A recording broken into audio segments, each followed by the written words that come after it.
got all this stuff up here.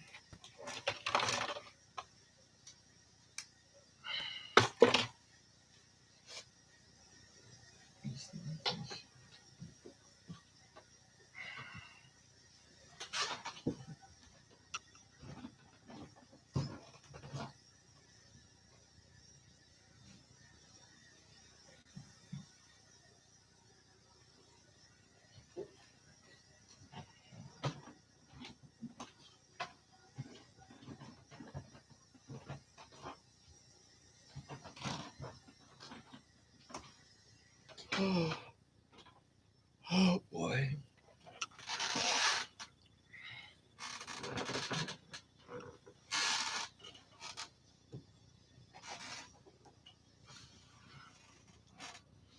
Yes, I'm not trying to be beautiful.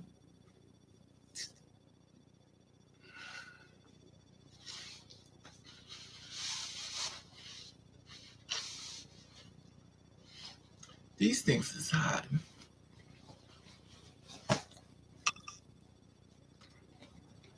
I put my little thing on my hand. Oh.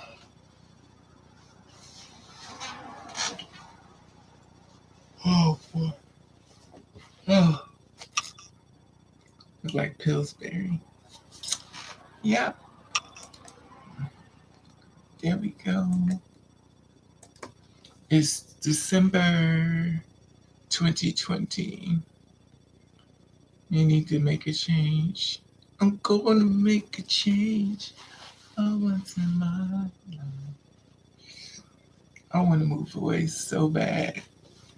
I want to move away. I want to start my life over somewhere far, far away. Somewhere far away.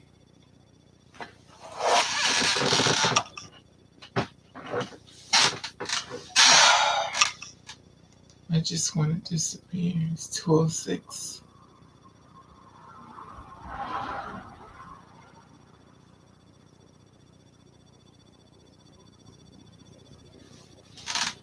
Trying to survive the best way we can in the world. That seems to be so toxic.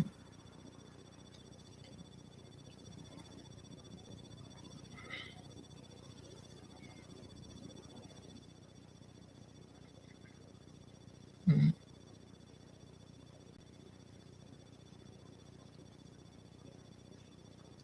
Listen, I do not understand Snapchat to save my life. My, oh damn, Virginia places friends. Sandy, wait a minute. So this thing shows me people in my phone. Hold on, wait a minute, let me see it. Oh, it's a bitch.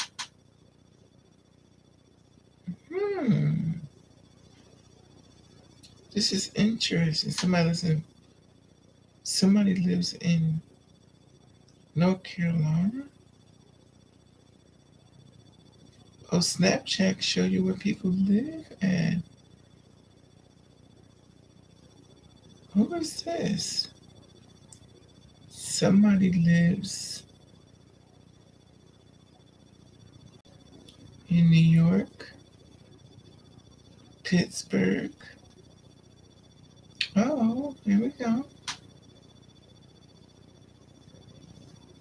Huntington Center, Kentucky, Chicago, Memphis.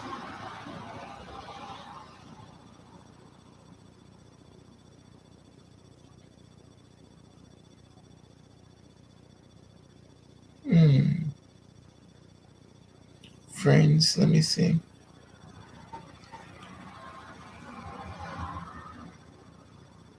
Oh, this is dangerous. No, this is dangerous. You can find out what people. Somebody tagged me 44 minutes ago. Who the hell is that?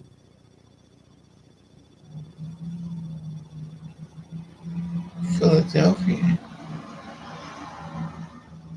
Hands, Hanover, Hanover, Philadelphia.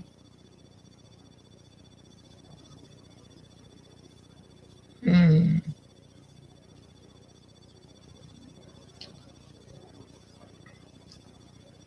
What's this?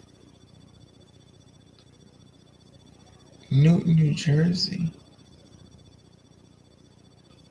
Who the hell is him? Who's this? Jersey City.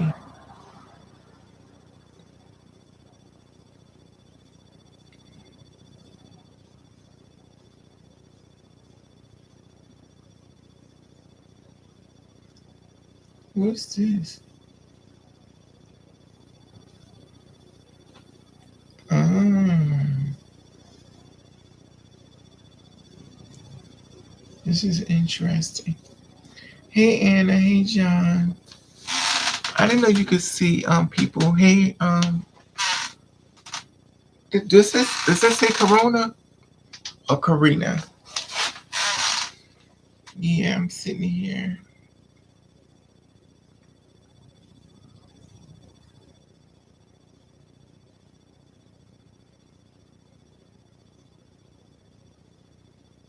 I want to move away.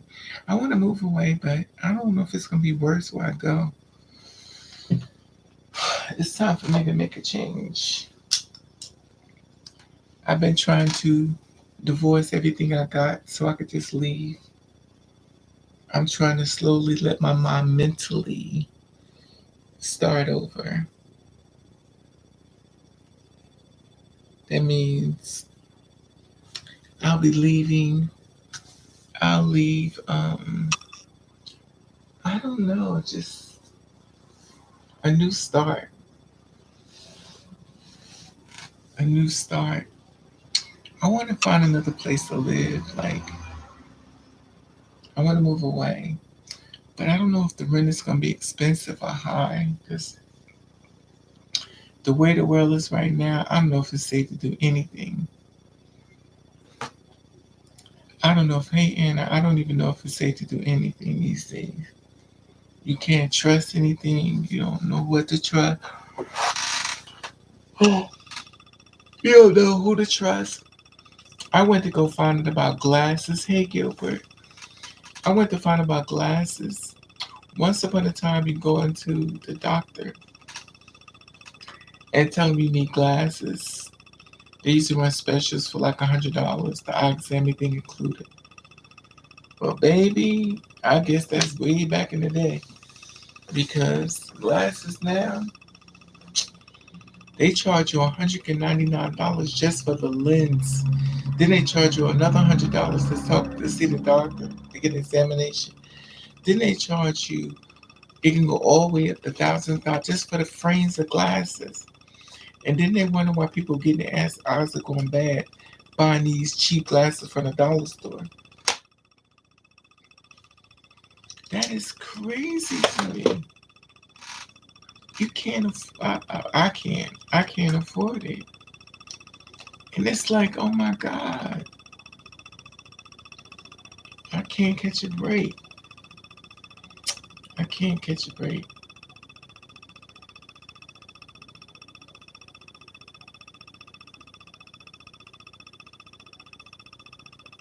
I can't catch a break.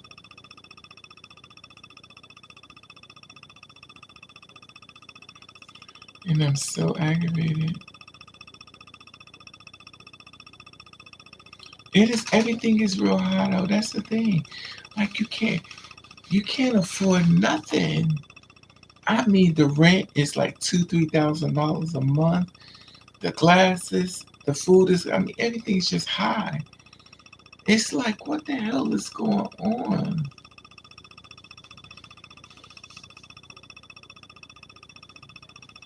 I am so aggravated.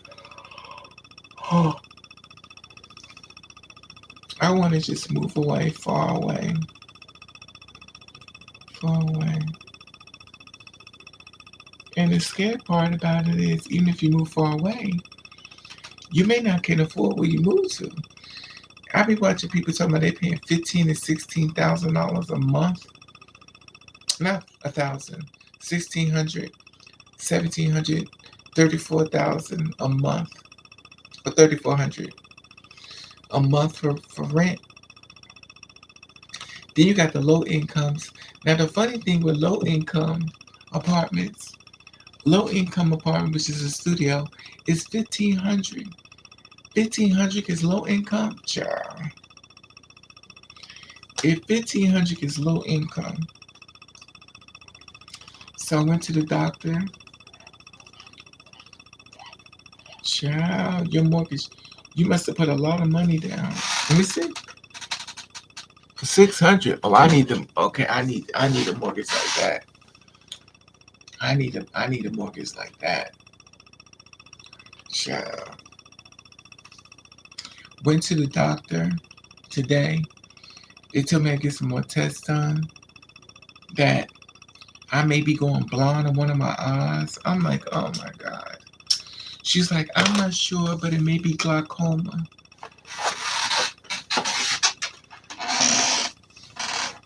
I want to move away. I want to move away. Everybody I know has left except me. And I really need to think of moving further out. Is North Carolina better or South Carolina better?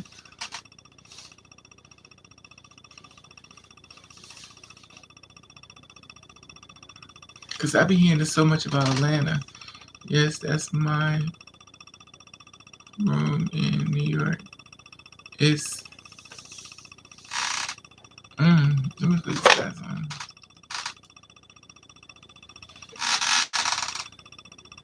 It's 264 while I have benefits once I get a job. Room saw 1,500. Exactly, Miss Gilbert. It's a lot cheaper. Come on. So the rent is cheaper in South Carolina. I know people been moving further out. I need to leave though. I think I think once I move away, my life will change a lot more better. I think it's time for me to go. Everybody I know has left except me, and I'm the only one still here.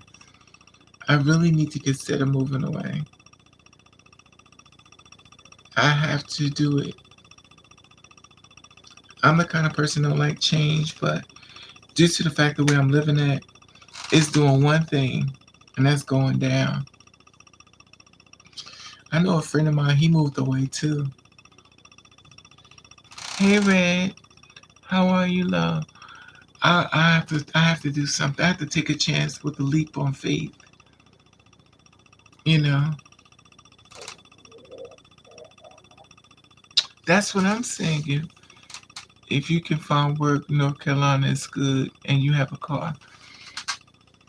B Moore has nice houses, but I did not want to move. I did not want to move, but I did not want more. I didn't want to be more. I didn't want to move to be more. Exactly, Gilbert. Do you know that a person, Apocalypse the Destroyer, also known as Blue Wolf? And yes, I've heard of him. He makes videos about hate and stuff like that, and hate of me and a whole bunch of other stuff. What he do now? Hey, Memphis. He's always so angry about something.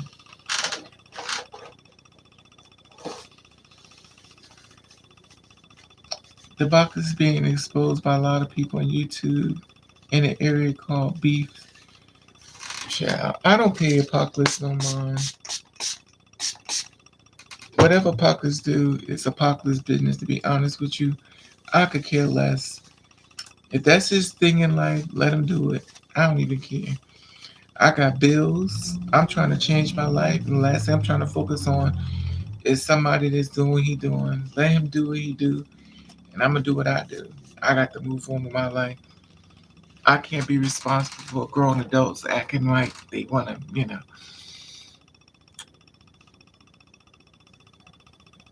I'm okay. I just want to move away, Memphis. That's my whole thing. I want to change, like 2022 is coming in, and I want to change my life.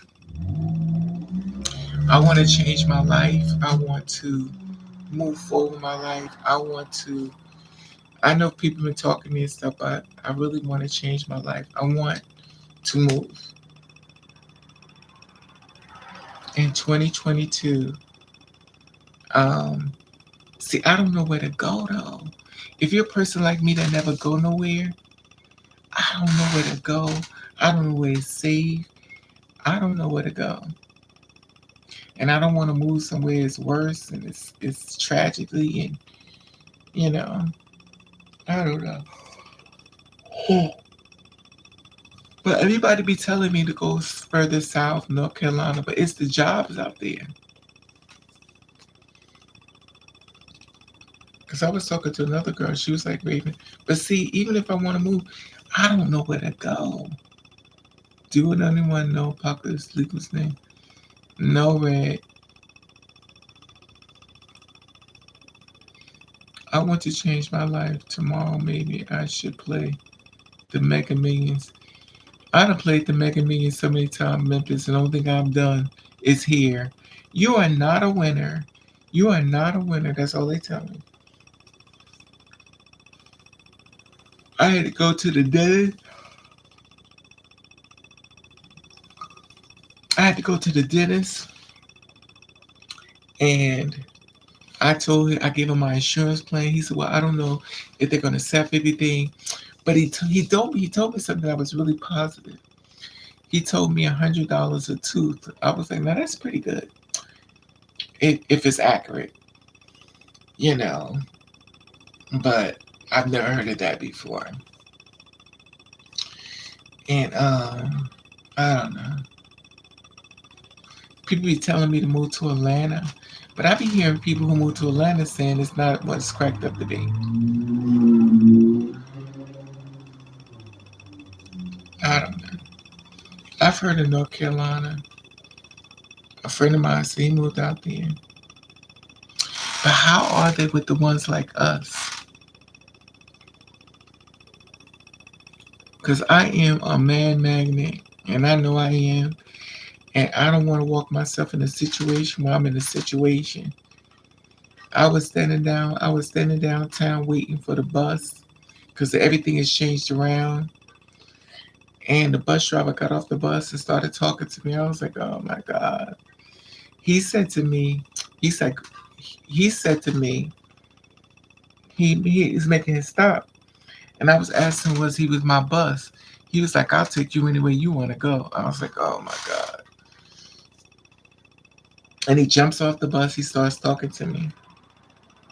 And I'm looking at him. And I'm like, He was like, I see. Yeah, that's the thing about it, Gilbert. Like, I don't know.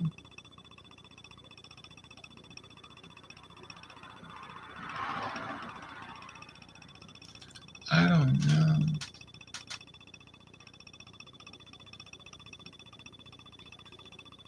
I wish the women that I talk to wouldn't waste my time. And I wish they would change next year. Yeah, well, I don't know.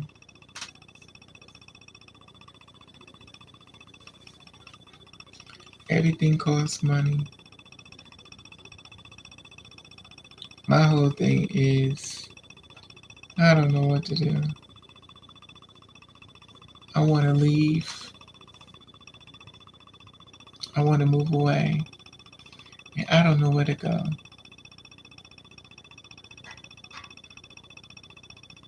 Anybody live in great areas where it's real nice at? But see, I'm a homebody, so it's not like I'm going to be outside. Because I'm not. I stay to myself.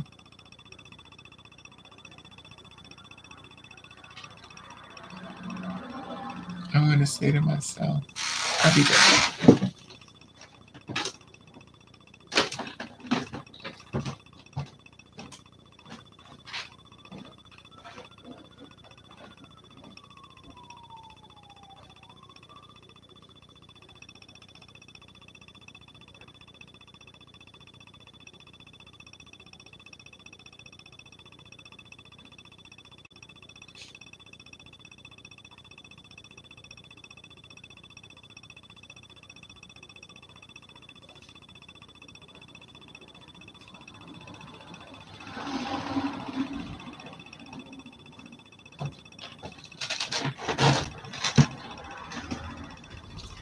It's funny because everybody I know has moved away. Hey, chosen. But all I want more is so bad. Memphis is cheap. Yeah, but I don't want to go no place where y'all killing each other up, child. I'm not traveling to be murdered. Mm-mm. That's a no-no. But I want to move so bad. Where you want to move to, Memphis? Can y'all give me 7 numbers? Highest numbers is 50. I'm gonna buy a lottery. Okay, let's get the numbers out. Oh, oh, I'm so over it. I'm over it.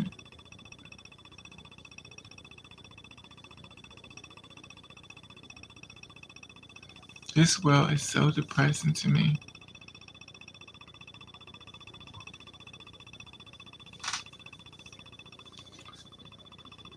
Yeah, California, but they got a lot of people in California that's ooh, they got a lot of people in California that's on drugs. I saw these guys at the train station today, and I was like, damn, you on these drugs? I feel so bad. I'm like, I don't know why when I look at homeless people, I keep seeing myself. Whenever I see a homeless person, I see myself. Raven, give me 7 lucky numbers. Okay, I'll give you 7 numbers, y'all. Just make sure you hit my cash app when you hit this billion. Okay, 7 numbers, single numbers, right? Or double digits.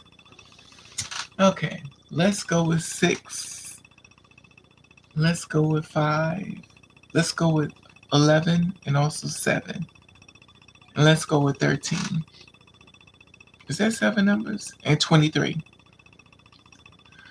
I guess the only people that have me is my family and myself. Oh, poor Memphis. I told you, Memphis, you need to buy you a blow up doll, honey. Cause you think another person gonna define you. You need to buy a blow up doll. I don't know why y'all think y'all need somebody, cause you don't.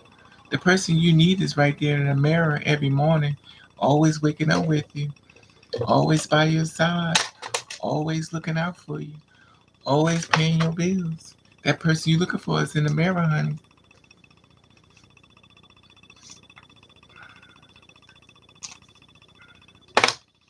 Right in the mirror.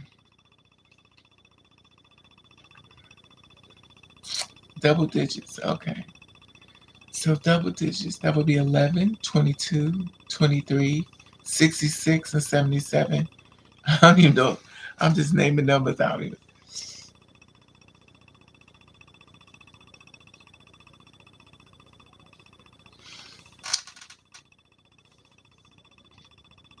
Numbers stop at 50. Okay. Okay. Let's try this again. You said 2 digits. 11, 12, 15, 23, and 44, and 33, and 40. That's off the top of my head. Good luck in playing them because the way my luck goes, child, you gonna need it.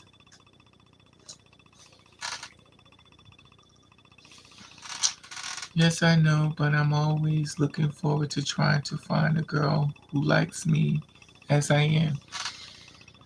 Yeah, but you want somebody to define you, Memphis. You're not living in your truth. A person can't give you what you gotta give yourself. Another person is only gonna be an ad. A person can't fill that dark spot in your spirit. It's gotta be you.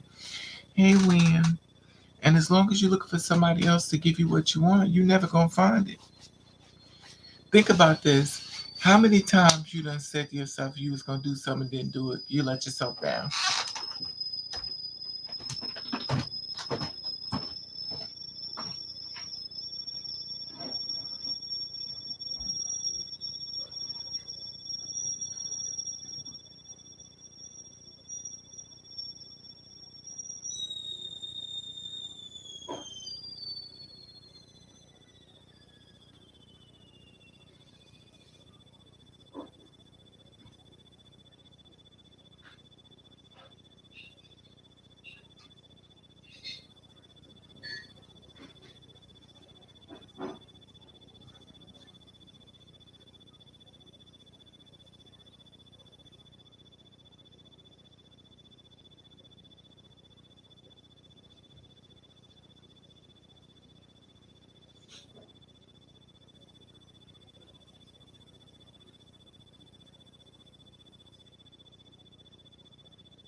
sometimes we need to be happy single. That's true, chosen.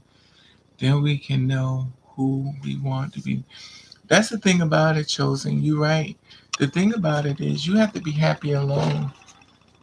You gotta be. I understand. You feel like you be watching movies and stuff, and you want to have that. I get it. Trust me. You be watching people in love and laughing, and you be wanting that. You want to roll over and see a person in the bed next to you that you love. I get it. Trust me. It's a beautiful feeling, but you also have to keep in mind that that person is imperfect, and they're gonna do some things that's gonna bother you, hurt you, piss you off. It is what it is. But the thing is that if you're complete, you can deal with that person because you're complete. But if you're not complete, every person comes into your life has a past and they're not perfect. So they have to suffer through things they've been through as childhood, parents' drama, friends' drama, drama, society drama. So this person is coming with luggage. And even though they're in front of you, they may not have divorced all their pain because they're a real person. I dealt with people. I've given them chance time and time again, and to be honest with you, the only one looks stupid is me.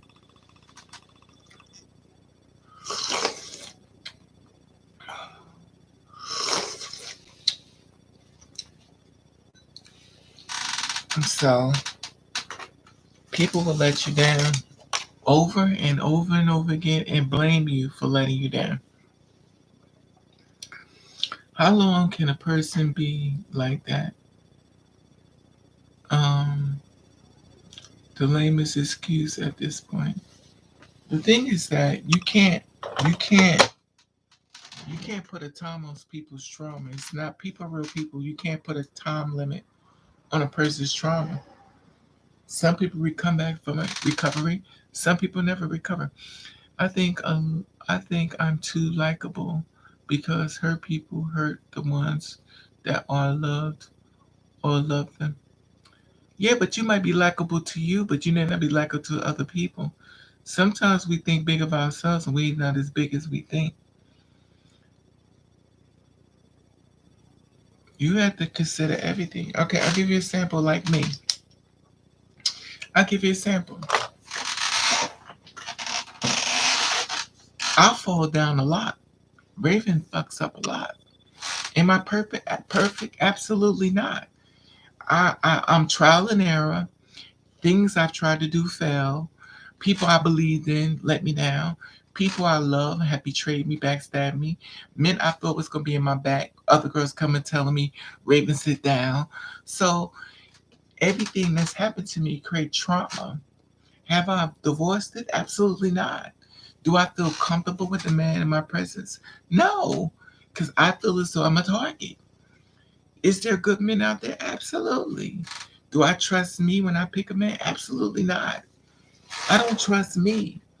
Because if he's straight from hell, I could find him. And then if you mess with a man who's rich, he thinks as though when he's shit, it turns into gold. Child, please.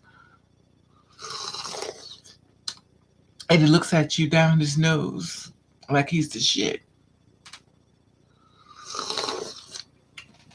Then you meet a man who's poor. His sex game is outstanding, but other than that, he ain't got shit to give you but a lot of cheating. And if you ain't smart, he'll give you disease. So this way, you can always keep a part of him in your body forever. So it's like you don't. It's nothing that's gonna be 100%. But if you show it in yourself, you can handle anything that comes across. But you have to build up that. You have to build up that inside first. Cause baby, you don't know what this person been through. That's right. Just because they're beautiful, just because they outstandingly got the great body or the great job or whatever they got, don't mean they don't come with traumas. We are all real people with real problems, and we are all not perfect. So when you say you want a person, just think this person's got a storyline. This person just not standing before you because they cute, they skin glow, they got their lace fronts or their real hair or whatever you want. This is a real person with real traumas and things in their life. And maybe you'll find somebody who has no trauma that's had a great fucking life. But then if they had a great life, they don't have a problem with you because they're gonna feel as though you need to be on another level than you on. Now all of a sudden they're picking at you because you're not as big as you're supposed to be. You never know.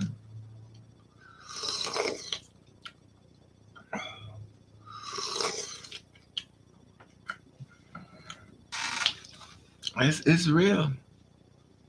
I dealt with men I've tried to help. I wanted to be with them. I've talked to them and I've talked to them and I've talked to them. And as soon as the sentence go period, they heard nothing. Hey Leah, they heard nothing. They heard nothing. So the thing about it is like it's just a waste of time. It's just like a really waste of time. Raven, I'm over dating, girl. I keep meeting chases. That's all that's out here is chasing. Chases is everywhere. And the sad part about it is if we don't have chases, we don't have nobody. And the thing is, that's all men do. It's the hunt and chase. That's how it goes. That's how it goes. Because the thing about it is, we are dating straight men. Straight men. And once you can let that sink in to your head, you're gonna be happy. You have to let that part. They're not gay. They can do everything gay. That seem gay and gay and gay in the bed, but they don't think like a gay man. They think like a straight man. So you can't transition a straight man to think gay. You can't transition a straight man to accept you. And I'm not saying all cases, but you can't transition him to accept you to be who you are when he loves biological females. He'll go along with it, but he loves biological females. At some point, he's going to have triggers. He's going to want one because he likes what he likes. He may like doing it to you and putting it in a hole, but if his whole thing is biological female, it is nothing like a woman's body versus a two-spirit woman's body. And he has to get that. I'm not saying he can't, but if he loves women, it may be a problem. That's something you have to deal with. That's something I have to deal with. I'm dating a straight man who's thinking straight ways. And if you go into the women's catalog, they ain't great. They treat biological women like dirt. They beat them the hell up. They dog them. They cheat on. The woman could give him everything, give him a baby, everything. He could give a woman a baby and leave her ass and the child alone forever. That's what we're dealing with. So why do you think he's gonna give us that love? We can walk from his own seed that look just like him. Don't even care that his own seed eats or not. But we want him to feel like a certain way with us. These are straight men. They're the most they're the most weakest, not all of them. They're the most weakest, they're the piece of shit. They will dog you, they'll beat you the fuck up, they'll kill you, they'll murder you, they'll do any damn thing to you and won't give a damn. And that's when it all comes out. They're the victim. Now ask yourself, am I ready for that? There are a lot of biological women out here that's been raped. She can't even tell nobody because there's another woman sit back saying she lying.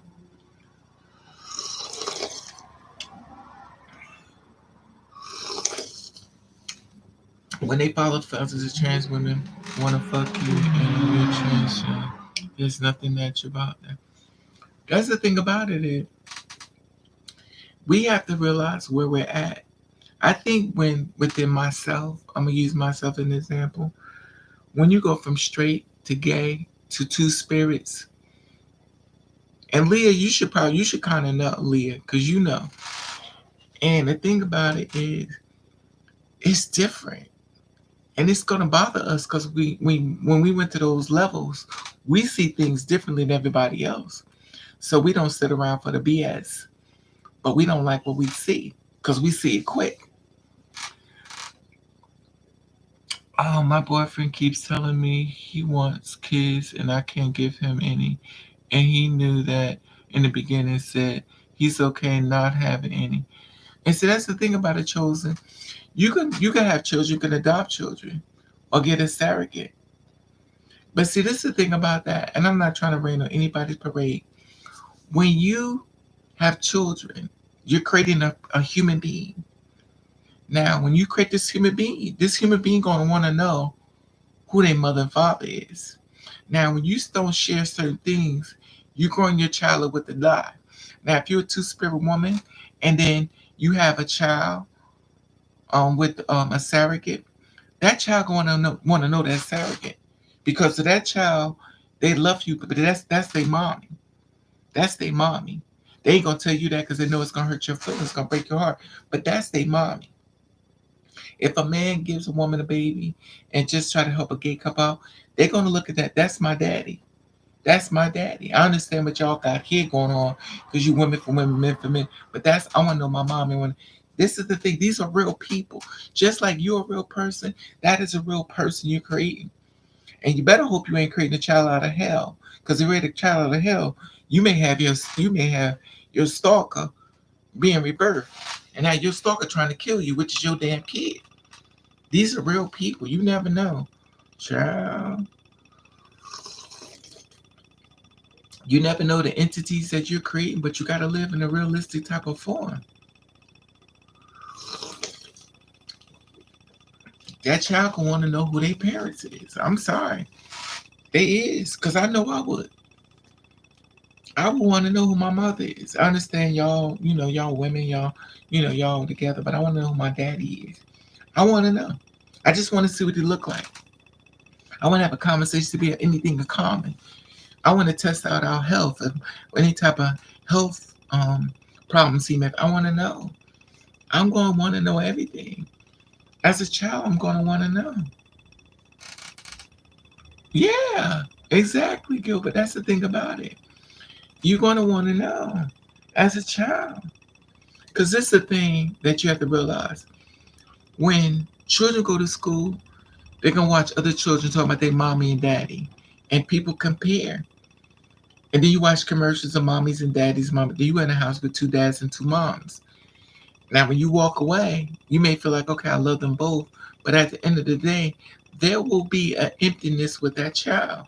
They may not share it, but there will be an emptiness with that child. And that's how I feel within me. Because if I got a husband and we have a child, my child may love me, but my child gonna want to know who the mother is. Now, some children may be like, I could care less. But then when y'all get into an argument, they be like, well, you ain't even my mom anyway. Hey, Weed. So you never really know. You never really know, but that's Russian roulette. Children are very, very real people. You created a little person who's going to grow up to be an adult. They'll be a good adult or they'll be a bad adult. Or they'll be a neutral adult. You never know.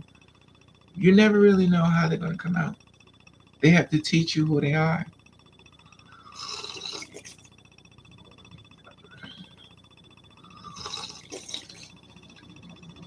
And I'm all for adoption and stuff. There's so many children in the system that need homes. There are children in the system. I would love to adopt children. I just don't have a place for them to live because my place is not big enough. Yeah, but that's the thing about it, children. You don't know who you're going to get because we're all different individuals. That's the thing. We're not robots. When you eat, I don't shit. When I eat, Gilbert don't shit. When Gilbert eat, Memphis don't shit. We're different people. Leah, everybody, we're different people. And we need to keep this in mind. And it's just difficult because the situation that we allow ourselves to be put in is a very different situation. And our target is straight men. Now, the funny thing about straight men, let me tell you something really funny. A man can be with other men and look straight. Let me say that again. A man can be with another man and he looks straight and his boyfriend looks straight. and his boys look straight, and they all gay. Now, what he will do, not all of them, he may get tired of dealing with men, and he'll go try to get a two-spirit woman. Now, in your mind, you found a man because he looked like a man. His boys act like men. They act tough, thug gays, and he dicking you down, giving them to you every way you like, because he already been with men. And at the end of the day, he respect you and call you a woman. But at the end of the day, he's doing a lot of things to you that he shouldn't know what to do, but he's doing it already. Because a woman knows a woman's body, and a man knows a man's body, and he knows what they like and what they don't like. And the thing about it is, there are a lot of men out here who are gay that don't look gay at all. Hardcore will beat you the fuck up with no problem. There are a lot of females out here that are gay who do not look gay at all. They're nothing gay, nothing, no mannerism, nothing. Everything about them, lipstick, lesbians. The thing about it is, everybody sinks into something or somewhere else when no one really knows their truth, and they want to keep it hidden. It will be hidden. In my personal opinion, and I could be wrong, I feel as though a lot of men who mess with us when the relationships come successful, not all, I believe they've been with men before. And I could be wrong. I really believe that a lot of them been with men. They just don't want you to know. Because a man will keep a secret until he's caught. And what he will do is the man that hangs around him, he'll say, "Oh, that's my uncle, that's my cousin, that's my brother-in-law." And that's his ex-boyfriend. But you don't know that. You thought it was his brother. You thought it was his cousin. No, it's his ex-boyfriend. And he may hang around his ex-boyfriend and call him his brother, and they be long dicking each other while you in the room. Child.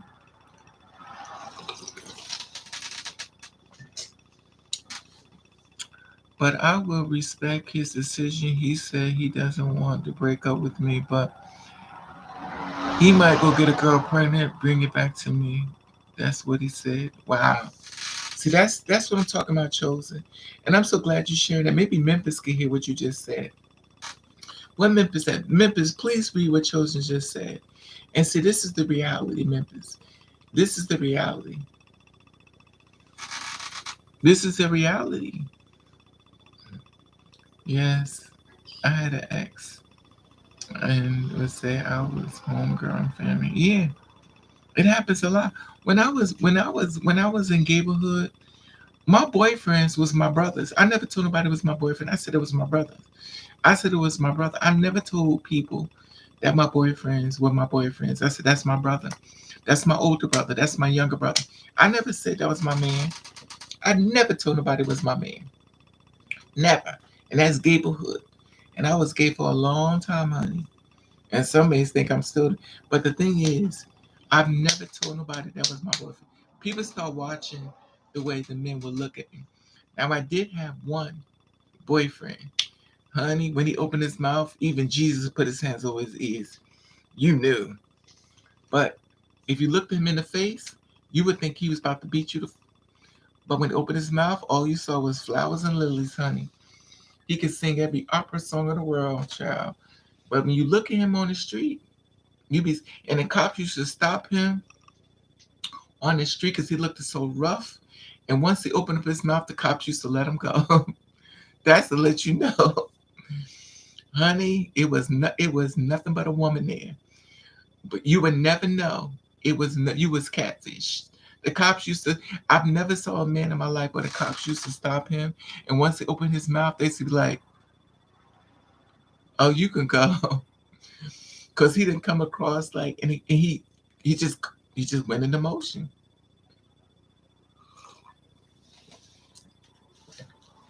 And I'm gonna tell you something. I had a guy who wanted to fight my boyfriend because he had a crush on me. I've had men who, and this is neighborhood. This is not two spirit. This is neighborhood. I've had men who want to fight my boyfriend. No, want to fight me. No, they want to fight my boyfriend over me. But you straight. You dating females. So why are you trying to get at me though? I had a guy take me out, told me he wanted to hang out with me. He brought this girlfriend with him, and he brought this other guy with him. And I was like, now they knew about me because they dropped the dime on my ass. Well, he did. And my cousin came over here, God bless the dead. My cousin came to see me one time. And he was like, "Who's that gay guy upstairs?" I said, "I know who you talk about." He started laughing. He said, "He's gay as hell." Now I saw it. My cousin saw it, but his friends didn't see it, and his girlfriend didn't see it. But as soon as I saw him, I knew it was gay. And I was like, okay, so what he did was he didn't want to be gay, but he was gay. Not only he was gay, he had 3 kids. So he was with women. He not to give them babies. But the thing about it was he still was attracted to men. If you ask him what's attracted to me, he said, hell no. But once you look at him, if you got gaydar, which you didn't really need, you didn't even need a full dose of battery gaydar with him. You just knew once he showed you, like, okay, the girls are here. But in his mind, the women didn't see it. I saw it. My cousin saw it as soon as we saw him. And the weird thing is, he tried to start a fight with my boyfriend because he liked me. He's like, I can't stand him. And I told myself, I'm going to tell you right now, if you put your hands on him, it's going to be a problem. I said, he said, what you going to do? What you going to do? Now, he all up on me and stuff. Now, if you argue with me, he all up on me like he about to kiss me. Now, the thing is, I'm like, yo, stop. You can't do this. You got a full-blown girlfriend, and it looks like you got a boyfriend, and you trying to get at me. And you got children. So you got, he got women, he got a girlfriend, and he got a child each. Like, he felt as though he had the right. He talked to his mother like dirt. He just felt as though he was that. And the thing is with him was, he took me out one time with his friends and his girlfriend. So he told his girlfriend that I wanted him. I was like, so his girlfriend's like, I was like, fuck you. She says, no, I'm fucking him. He's my man. And I was like, what is that supposed to mean? So I'm watching him, and I'm like, you ever sit in a car and you start watching, like, what am I watching here? Like, what is going on here? If you're a person like me that analyze shit. So I'm watching this guy sitting in the front, I watch his girlfriend, I'm going, hmm. In my opinion, I thought the guy might be his boyfriend. And I also felt like his girlfriend was blind as hell. I'm like, and he brought me, and the thing is, so one day, this of course, this is many moons. So one day, I was a super at that time. So I had to go do some work. And I came into his apartment because he had a problem. So he said. So he wanted to see me in the problem. I go into his apartment. He closed the door. He pulls his thing out. His girlfriend calls him on the phone. His girlfriend calls him on. He pulls this thing out in front of me. Tell my son, can you give me some head? I was like, ask your mother. He's like, what? I said, ask your mother. And he started laughing at me. He thought it was so funny. You got your girlfriend on the phone. You supposed to be straight, and you trying to do something with me. I'm not interested in you because I think you're a piece of shit, and I think you're a liar. And my thing is, I don't want you. And he feels as though, you ever meet somebody who feels as though they up here and everybody else is down there, and they can talk to you like dirt? That's the kind of dude he was. You know what he looks like? You ever see that singer called Montel Jordan? I think his name Montel Jordan. This is how we do it. That's what he looked like. Sometimes most of these men just get a lot of kids and girlfriends as a couple. They do, chosen, all the time. All the time. All the time. And I'm not gonna say I was perfect, but the thing about it is, when I had a boyfriend, I was faithful. And I was very faithful because I did was work. I was faithful. When I became like this, hell no, I would not be faithful to no man because I don't trust no man because I've seen too much. Now, in order for me to be faithful to a man, you got to be a man that walk through this door and walk on water. You got to be a man that make me just cry when I see you. You got to be a man that's just created just for me and I know it. I won't do nothing. I got your back. You got to be a good man for me because I watch men. When I saw this one man I was dealing with, I was really into him. When that dude went and got married and had a baby, and I was around him, We stayed to talk at 8, 9 hours a day. This man stayed in my life 8, 9 hours a day, almost 24 hours a day. I had to go to work. So how could a man be with me for 8 hours a day, 7 days a week, and if he's not with me, he's on the phone? How do you go out and make a baby and get married and didn't tell me? His wife had to tell me he got married. His wife had to tell me he had a baby.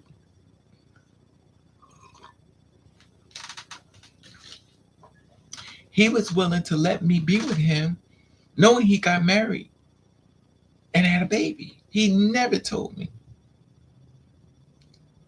You know what he said when I found out? He said, I said, are you married? He was like, yeah, to you. I said, well, there's some girl telling me you got married. He said, nah, I ain't married to nobody. I'm married to you. Okay. So I told the girl, I was like, send me his picture. So she sent me his picture. I said, you got married and you had a baby? Child. I was like, are you kidding me? I didn't even know stuff like this goes on. I had no idea. And I was confused because I'm like, how? How could a man be with you 8 hours a day, 7 days a week, and go get married and have a baby and don't let you know? How? How? Where was the red flags? There was none. How could you be with me all the time? I guess just like what's that guy did, that rapper? What's his name? Peter Guns or something. That shit is crazy. I thought, and the weird thing about him, he was like, he wasn't DL. He was like, oh, you can't hold my hand. He wanted everybody to know I'm with him. It was weird. He was like, you can't walk with me in public. Why can't you walk? He was like real, like the energy was like, you mine. And make sure you know that. He nothing. So when I found out and I confronted him, guess what he said? I said up and then he says, were you mad? I said, am I mad? So he said, well, we're not breaking up. What? He said, we're not breaking up. You went and got married and you had a baby. He said, I tried to do the right thing. You tried to do the right thing. Why was I in the picture? And my thing is this: you wasn't even the man in the bed. So how is it that you? This is the thing that gets me. How is it as you can get on top of a woman and have sex with her as an alpha male and bend over for somebody like me? How could you be a ladybug? How could you be a ladybug for me, but be a top alpha male for a female? Child, when I started learning this shit, I was like, this ain't working. You get on top of this female, you kissing all over her, you thugging her, you throwing her, oh, lace front here, and you pull up child lace front on what? Child, please. That lace front be on him and one leg in the air. Child, please. These ladybugs out here. And then they be like, well, you girls need to let the guys know. Well, you guys need to let the girls know.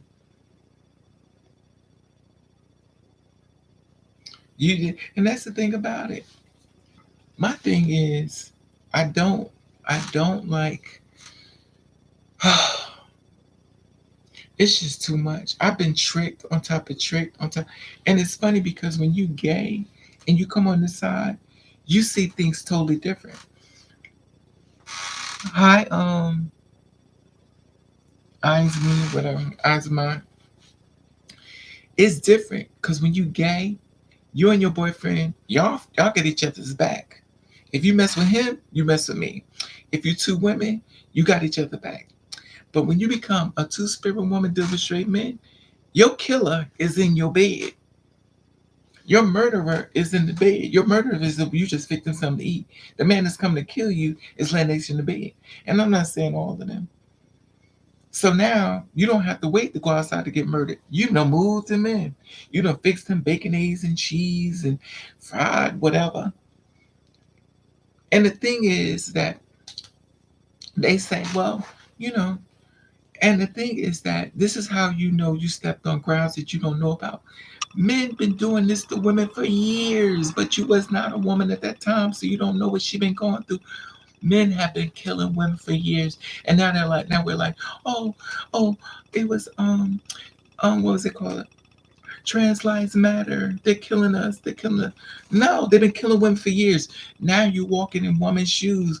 Now you know what it's like to be abused. Now you know what it's like to get your ass handed to you. Now you know what it is like.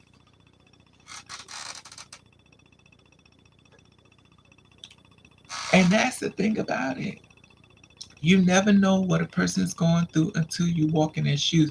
And now we're walking in their shoes. We're like, oh, they just killing us. No, to be honest with you, they kill women more than us. They kill women way more than they kill us. The only difference within biological versus us, theirs don't get reported as frequent as it should. Like us, at least we do. Well, some of us, I kind of stopped because I'm kind of, but it don't get reported. It get overlooked. It just get ignored. And then there's always some woman be like, well,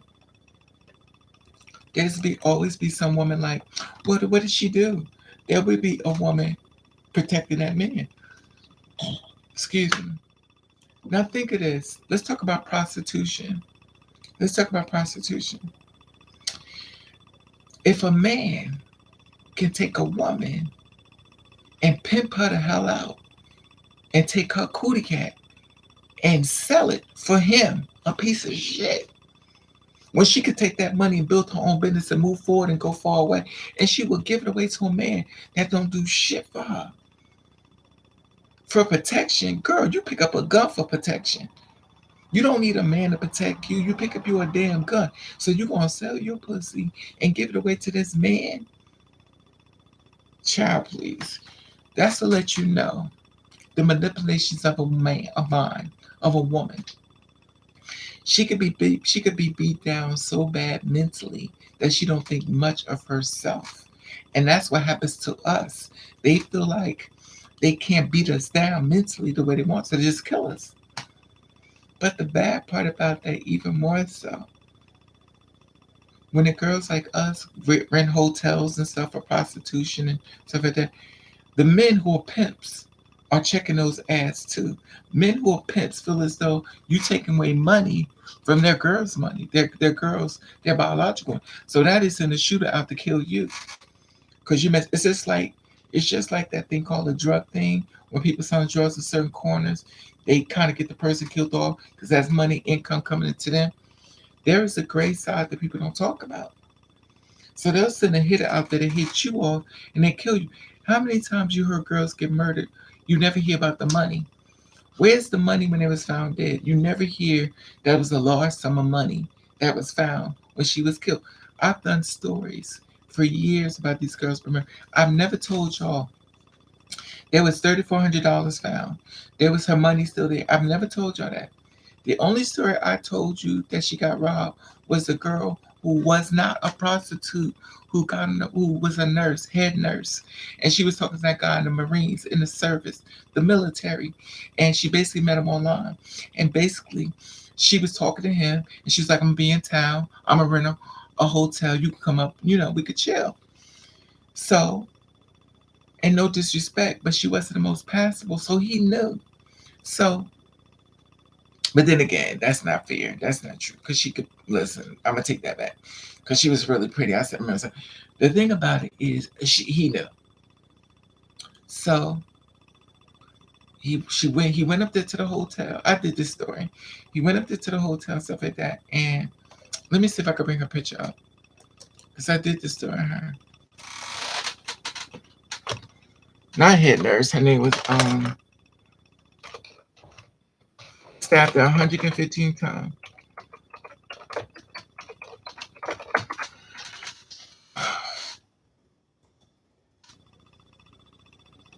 Here she is right here. This time he stabbed her 115 times. This is her right here. Look at this. He stabbed her 150. All these girls up here, y'all, is dead. All these girls are murdered. He stabbed her 115 times. And the thing is that, is this him right here? It is him. This is the thing. This him right here. Now tell me, vibes from this. He said he didn't know what she was. This the one case that made me so mad. This case made me so mad. This the one that was in a relationship with Ty Underwood. And he said she didn't know what she was. He killed her. And this is the thing that gets me. He killed her. He met her at the hotel. Remember I told you he was at the hotel? This is him leaving the hotel. He robbed her. He stole her stuff. And he left.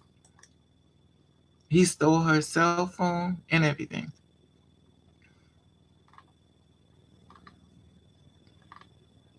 He was in a relationship with one, but he felt as though he was the football player, Memphis, and he felt as though he didn't want people to find out about him, so he killed them. And this is him right here. That's another guy. This the guy allegedly the one that killed Malaysia Booker. And he's the one supposed to kill Malaysia Booker, allegedly. This the one supposed to kill. Now this is the guy allegedly supposed to have killed this girl here from Dallas.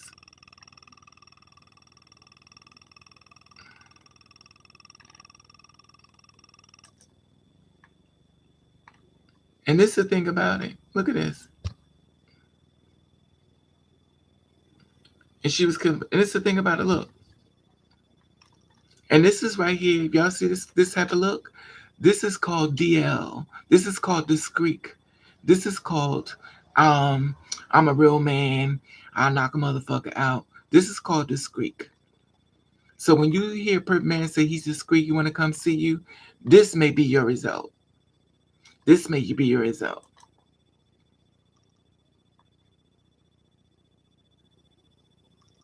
So while he got you laughing and kikiing on the phone, child. And this be the stuff that kills me.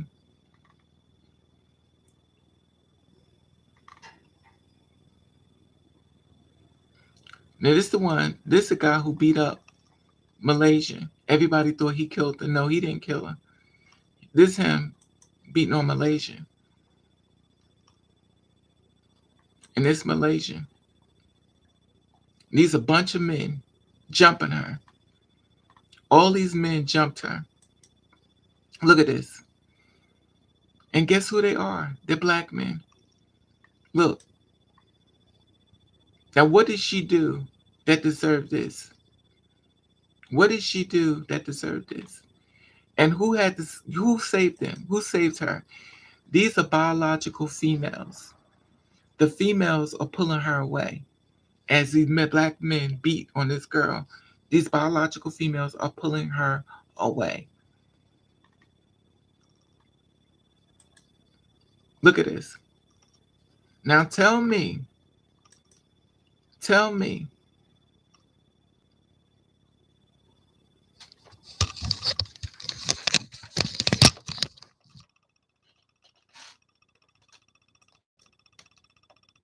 And this is the thing I be talking about. Biological females know about this stuff. A lot of us do not. We're coming into woman's world. And a lot of stuff we're dealing with, they've been dealing with it for years. And we have not. Because once you walk away from it, you realize one thing.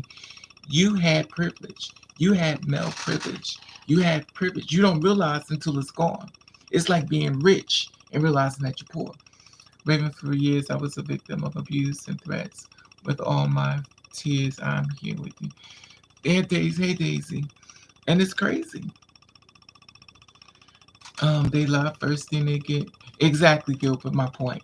They're gonna lie. I don't know why they choose dangerous men. Like, choose dangerous men. Memphis, you better really think about that. Memphis, let me tell you something. I've never saw a person get killed by a person who said, I'm gonna kill you. When a man wants to kill you, What he says is, hey mom, damn you beautiful. Just give me a chance. I'm not like other dudes. I promise you. I promise you I'm a good dude. Give me a chance. This is what they say to kill us. They already know that you want love. And they use the information that they gather up for all the girls they done inbox and DM. They use all the information because all of us are singing the same song. So when they use all the information, he's already got the Bible already playing. All he needs to do is present it to you and watch you read it. And once they say certain things to you, he's watching your eyes. He's like, damn, you really eating this up. He's like, damn, you really eating this up. He's like, you know, you're beautiful. And he's like, I want to kiss you. And you all in your bewilderness. Oh my God. And he's cute. Oh my God. He's straight. Child. That man is working on you, looking right in your eyes, lying straight to you. And I'm not saying all men, because there's some good men out there. I don't want to create this whole monologue of all men are bad, because it's not true. The only problem is that you got to weed through it. And when I say weed through it, I mean you got to really weed through it. Because it's a whole bunch of bad apples as biological females. There are so many beautiful, beautiful biological females with their own money, their own car, and can't have a man. Why? If you could look at some of these women, it's like, damn, these girls are beautiful. What the hell have I got to offer? Because you know. And then when a man do come up, is he there with you for you, or is he there with you to get on his feet? Is he there for the come up? Is he there to try to find out who your friends are? Is he there to try to find other girls he can have sex with that's friends with you? Like, what is his reason? You don't know. But once you allow that entity to walk into your life, you have to be prepared for everything that entity do. That's why a lot of women check men's cell phones. But see, for me, if I got to check your cell phone, I don't need to be with you. If I got to check your cell phone and watch everything, I don't need to be with you. I don't need to be with you. Because clearly I don't trust you. And if you don't have trust in a relationship, you don't got nothing. You got to be able to trust each other.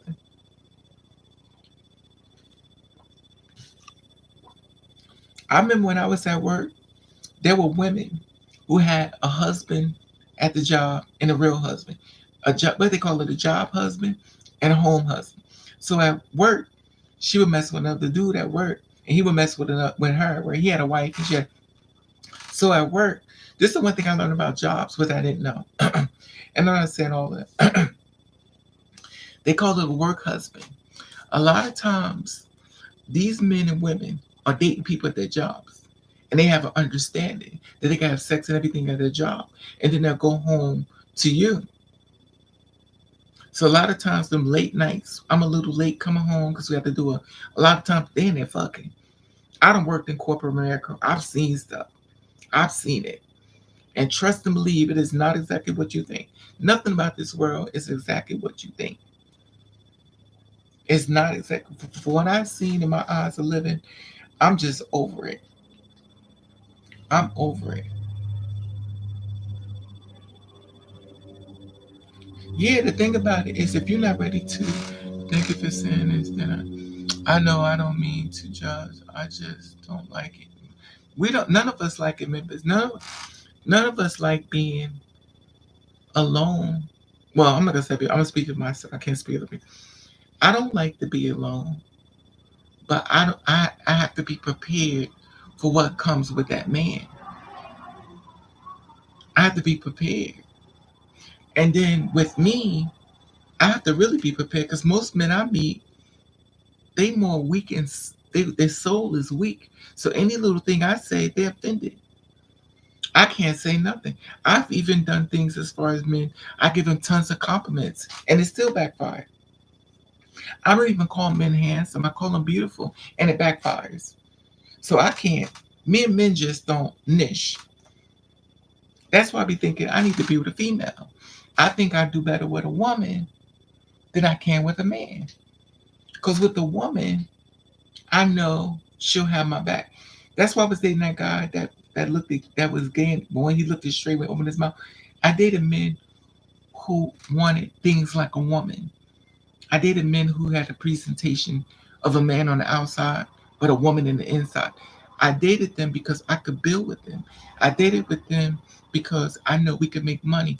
I dated them because I know we could build and make a foundation. Did it go according to plan? Absolutely not, because I'm trial and error. And nothing goes 100% perfect, but I was with him for the longest.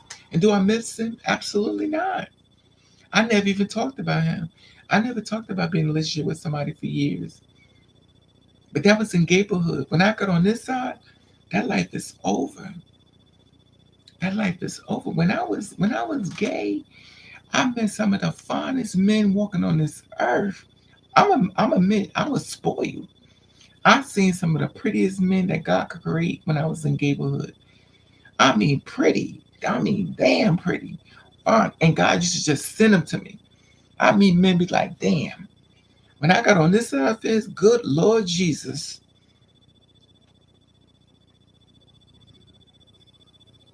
they shouldn't call these hormones. They should call them the Bronx Zoo, because everything look like a monkey or animal or giraffe. That's how you gonna be dating it. At some point, you be like, you know what? It's like, how do I look? Oh, you cute, child. You done gave up. You like, you cute, child. You're all cute, yeah, because you done gave up. I'm not saying all straight men, because there's some fine straight. Because I've dealt with some that are really nice looking. But the weird thing about straight men who are real nice looking, they are the biggest whores ever walked the earth. They fucking everybody. They fucking you. They fucking your mama, your sister, and if your brother got a big ass booty, he fucking him. He don't give a shit, cause he know he fine. Hey KT, a lot of straight men think it's gay to take care of themselves and their appearance. That's definitely part of why. I don't know KT, because that's the thing about. I understand that's a certain that's some, because I know a lot of straight men look good as hell, dressed the hell up. And see, the thing about it is, I don't want to create a narrative that only gay men look, because a lot of gay men don't look nice, and a lot of hustlers. The hustlers is the ones the girls want. Let's be honest, KT. If a guy looks like a bum, he could pull a lot of women. If a guy looks like he don't wash, he could pull a lot of women. Do you know that? The man who dresses up look really nice and stuff like that, he don't pull as many women as a man that looks like a bum. Because it's something about that swagger. It's something about that conversation with that guy that's down on his luck versus the man that's all the way up here. His swagger is crazy. And he's known as the hustler, I guess the fuck boy. But the hustler, will get you in that bed. And honey, he will rock your damn world and make you rethink this whole world. Now, a man with money will get you in the bed and you be like, oh, okay. Those are the men that you end up going buying toys. You have to go buy toys because this person ain't doing it. Because he's so in love with himself. I'm surprised they don't just put a mirror on top of you and make love to themselves. Because their sex game is just horrible. And I'm not saying all of them. I haven't get that about women being into bums. KT, any girls up here can say, when I'm telling you, yes, the women you have the power to reject stereotype of people on you. And do, yeah, the red flags. There are no red flags, Memphis. There are no red flags. People say, I mean, this is the thing about red flags, Memphis. This is the thing about red flags.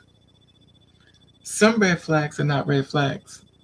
Some red flags are things that was triggered from somebody else did to you, which is really not the truth. So red flags are traumas that you dealt with before. That's a red flag to you now, but it's not exactly that way. If that makes sense. Because if we go on red flags, I would never be with nobody. Because I think, child, as soon as you say something wrong with me, I'm like, okay, I'm out. And see, the thing about it is, sometimes you jump the boat and it wasn't as bad, or something was similar, but it wasn't exact. But if something seems so familiar to you, you ready to jump the fact and it wasn't true. So you have to be careful of what you delete before you sit back and watch how it works out. And like I said before, I'm trial and error. I don't do a lot of things perfect. Sometimes I just think I do everything wrong. I dated men that I wasn't. I did a lot of men I was not attracted to. I met men that I wasn't attracted to that looked like they child. And the thing is that these men felt as though they was bigger than me. That's like dating a red flag. Yeah, but you don't know red flags. If okay, let's say this, Memphis, a red flag. If you say you date a red flag, then you would never date nobody because red flags are nothing but something that's from your past, but it does not mean that it's true. It's just like going to a job interview and you like, oh my God, this is just like the other job you had, and it was nothing like the job you had. It's because it came across familiar doesn't mean that it's true. I'm sorry, I only started back smoking because of women, and I can't win flu. No, the thing is that, but see, with you, Memphis, I think you just have to, you need to find peace within yourself because you're looking for somebody to put a band aid over your pain and they can't do it. This is your job. I get it, you don't want to be in it, but you can't find nobody until you heal yourself. Because if you don't, you're going to bring that stuff, like you said, the red flags, you're going to be the red flag. You're going to be the red flag. And see, that's the thing about it. Like, even with me, there's a lot of things about Raven, child, child. And the thing with me is like I'm just not good for people. I don't even chase after men. I just don't. And the thing about it is it's not like I don't talk to some nice looking men that I do. But the thing is, this is my problem with me. My problem is I don't trust them because I know somebody's out there better than me. And it's that argument that will happen. And he go out and get his dick sucked by another girl. To be honest with you, I don't care if he I don't care if he let another girl suck his dick. That doesn't bother me. If he fuck her, I don't care if he don't tell me. What I do care about, if he fuck her and didn't use protection and he coming again got to me. Because he done fuck this girl or man or whoever without protection and he's bringing it back to me. And what one thing he will do after having sex with her, he will lie to me and say, oh, maybe it was you. Then, on top of that, he'll beat you the fuck up for saying he gave you a disease. Now he done beat you the hell up for saying he gave you, and knowing he wrong. He know he wrong. He's like, I know I'm wrong, but I just don't fucking want to hear it. She get on my fucking nerve. So what? I gave her disease. So what? Fuck you, bitch. So that's the energy we give in. And he's unapologetic. He's like, she get on my fucking nerve. So what? I just fucked her. I didn't know the bitch was sick. He doesn't quite register upstairs. Yo, you cheated and you didn't use protection. At least use protection. Fuck them all. If you find a horse in the goddamn wilderness, you want to fuck it, put a condom on it before you. But it's the truth. And he will sit up there and he will say he didn't do. You know how many times I have caught men lying to me? And I'm like, I said, from now on, I'm no longer blaming men for my pain. When he hurts me, my thing is, why is he here, Raven? That's my thing to me. I'm not saying, why you do this to me? My thing is, why is he here, Raven? This is your fault, Raven, because he's not supposed to be here. So I'm not going to jump on him. I'm going to jump on me. Why is he here, Raven? His job is to hurt you until you stop bringing him back here. His job is to hurt you. He's doing what he's supposed to do. He's not the one for you, so he's got to be the one to do it to you. I'm not that person, and people think that I am a cold person. I'm tired of hiding my wound. Yeah, but remember, you feel as though you're a cool person, but to everybody else who's had traumas, you're just making it about you. But you have to understand, that's your head. Just like a door. If you've never been to a building and you see a door, how do you know what's on the other side of that door? It could be money. It could be a bunch of people about to kill you. You don't know what's on the side of the door. Just because there may be something on the side of the door that you know, don't mean that person needs to know what's inside that door. And that's what you have to, in your mind. You may be the coolest person in the world, but that person don't know that about you. I think with you, Memphis, you want people to have this certain. You want people to be a certain way. They're not. You kind of want, what's the thing, the stepful wives or something like, I don't know what they call them. When they program, they're not programmed. They're real people. You need to date yourself. You need to go buy. You need to go somewhere and buy you a pocket pussy. Not sex with that, so you can redeem yourself, honey. I mean, whatever you into. But until then, you don't need to date nobody because you ain't ready. When you could come on this live and say that you happy being alone, then you're ready. Until you find comfort in another person, you ain't ready. I'm by myself and I'm complete. I'm by myself. I have a lot of men want to talk to me. I'm complete. Just like I went downtown today. The bus driver jumps off the bus and try to talk to me. I'm complete. I'm complete. And the one thing I hate about being me is that when I walk over to dudes and I start talking to them, they be so happy. They be so happy. A lot of men are afraid to approach women because they're scared of rejection. I walked up to the dude, he was all in it, just all in me. And I'm just talking to him. Why did I do that? Who knows?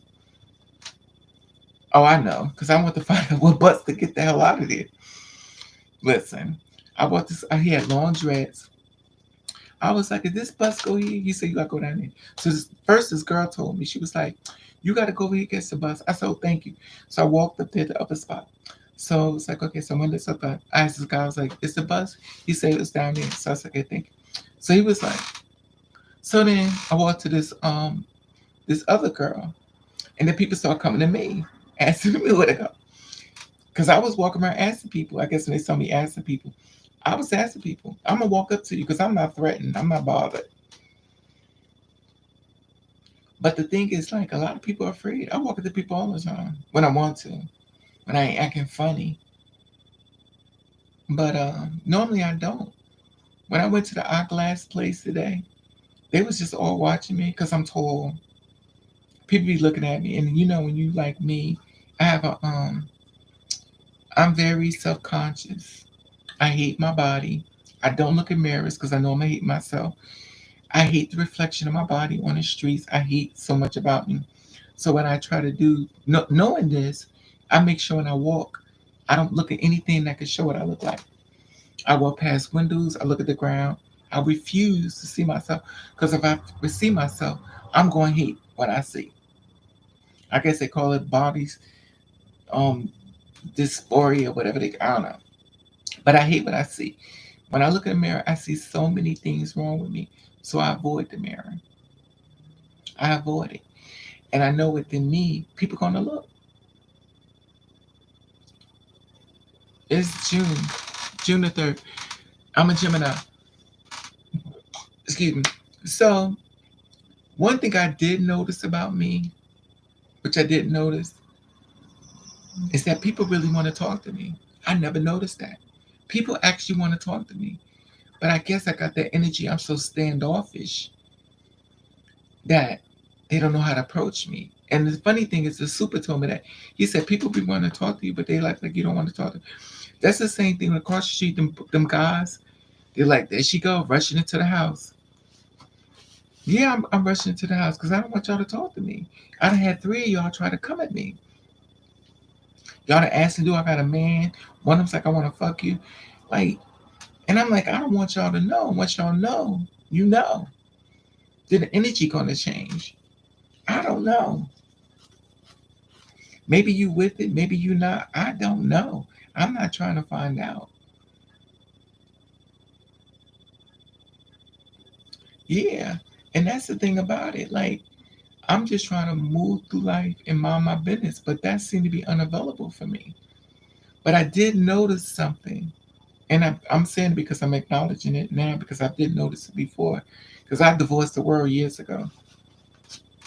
But I notice when I do speak to people, they be really happy to speak to me. And it's weird because I don't talk to people. Better be standoffish than to, oh God, I can't see. I went to the doctor, eyeglass doctor. Approachable. People get way too comfortable looking around. You ain't never lied, KT. You ain't never lied. You ain't never lied. You ain't never lied. Why do the girls expose themselves for quick cash? Why do men do it? It's not just the girls. Men do you know there are so many men out here prostituting Memphis? There are so many escorts that are men. I didn't even know men prostituted till I worked in New York. I found out so many men are prostitutes. Them fine ass men be on, they be prostitutes. Them built bucky men. And when I say prostitute, they're prostituting for women. They selling their dick to females. And probably men too, you never know. There are men prostitutes are big. It's right in, you ever heard this, what's this website called? It was called Rent Boy. It was called Rent Boy. Rent Boy was a big thing.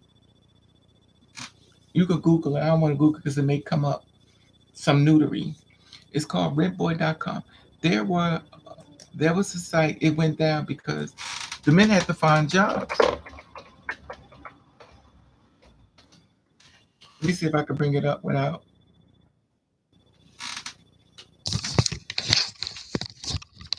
Rent Boys, here it is. Rent Boys paints a vivid picture of the men who service men in an urban Western, let me put my glasses on, context using interviews with 40 young men sex workers. Michael Durant's analyzed difference of terms, self-esteem, okay, controls over their lives, clients of HIV infections. Let me see. Here it is. I don't want to bring kisses some neutery, honey.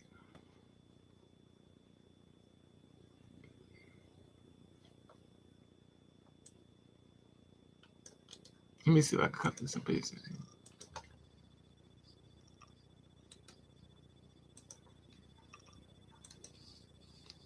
Oh, it's too much to put in here.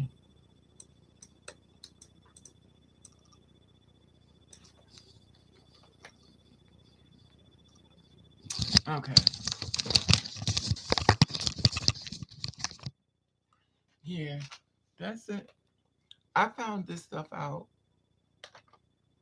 I found this stuff out when I was working in New York. I found this stuff out. I didn't even know men were prostitutes. I thought the girls were prostitutes. There are a lot of men that are prostitutes. And let me tell you, they make a lot of money. They don't talk about it though. They used to call them gigolos. They make a lot of money. A lot of money. It's funny because they keep talking about the women are hoes. The men are hoes too. And I'm gonna tell you what they do. I met one before. I met a guy. Um, I met a guy who was a prostitute, and the thing is, I didn't know he was a prostitute.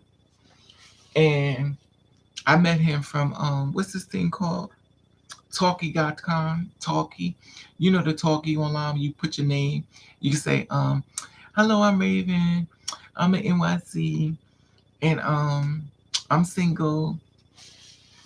And then and somebody hit you up, "Hey Raven, let's connect or something." Y'all can go on the phone and start talking to each other. It's like a talkie chat line.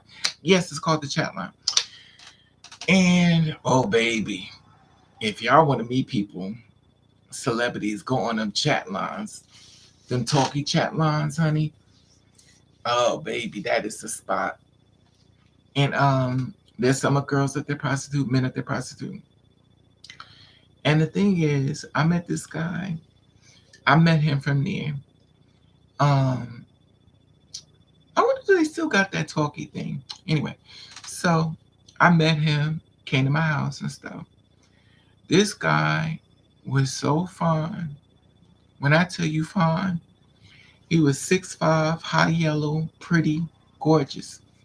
This guy was fine. Now, however, We didn't have sex. We didn't have sex because we discussed everything on the phone. I said, I'm not having sex with you. That's not what I'm here for. He said, don't worry about it. That's not what I want either. This is called game Memphis. This is game Memphis. So he was like, I don't want sex with you either. Um, and the thing is, we didn't have sex. 5 years later, we had sex for the first time. 5 years later. And the reason why we didn't have sex is because he started telling me stuff. And when he revealed certain things to me, I said, what do you do for a living? And you can always tell a prostitute always get upset when you ask them, what do you do for a living? Most people who got jobs is like, oh, I'm a driver, a data entry, receptionist, computer. But if a prostitute get asked that question, they'd be like, not all of them. Why? Why you want to know? What's your band business? Oh, you a hoe. I get it. Because the whole tendency is you want about, And I'm not saying all of them. The thing about it is, so he said to me, he didn't lie though. He was like, I fuck dudes for money. I was like, really? He said, yeah, I make a lot of money from it. But another thing about him, he's staying in and out of jail. And I'm like, okay. But the man is gorgeous. The man is fine as fuck.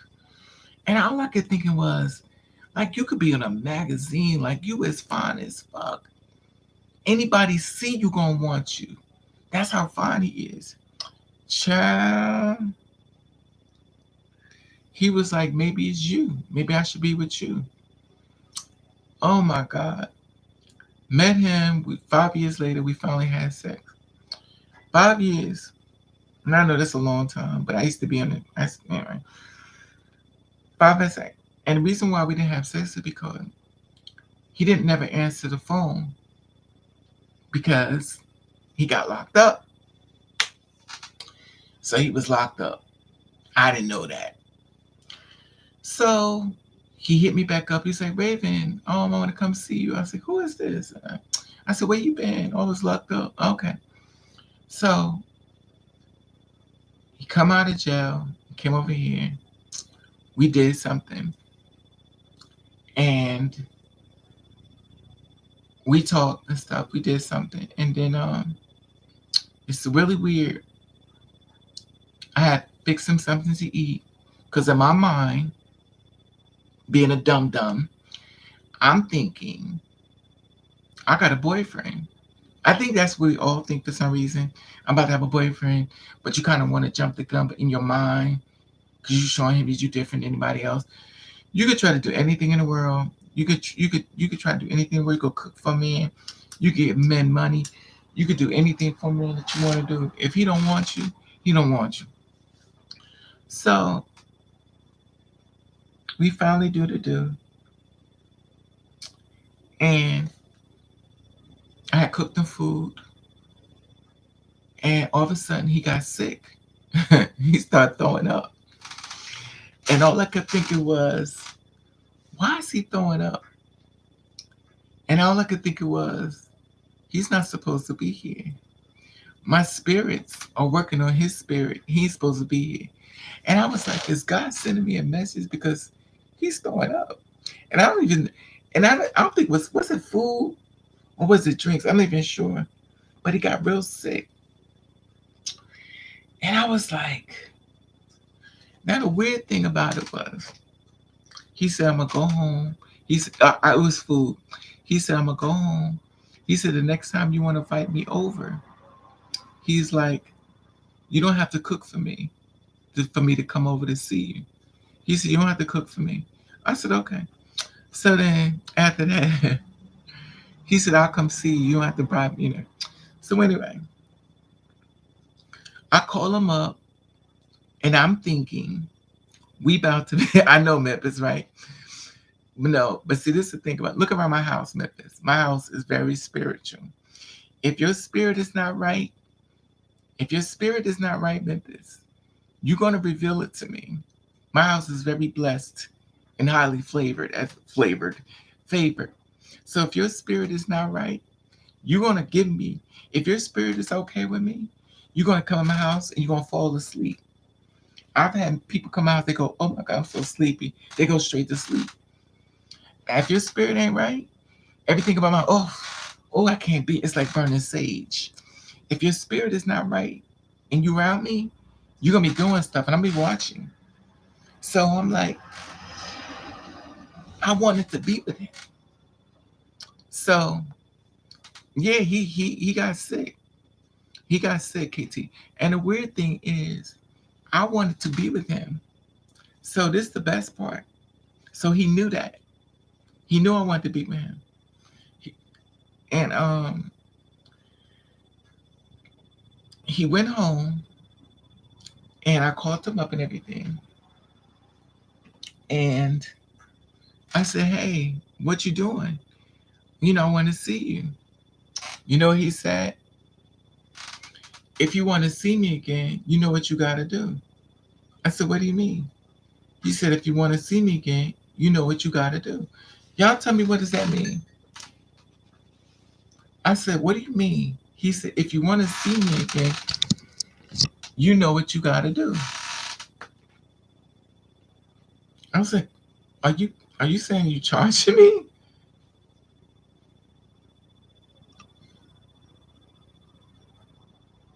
What do y'all get from that? If you want to see me again, you know what you got to do.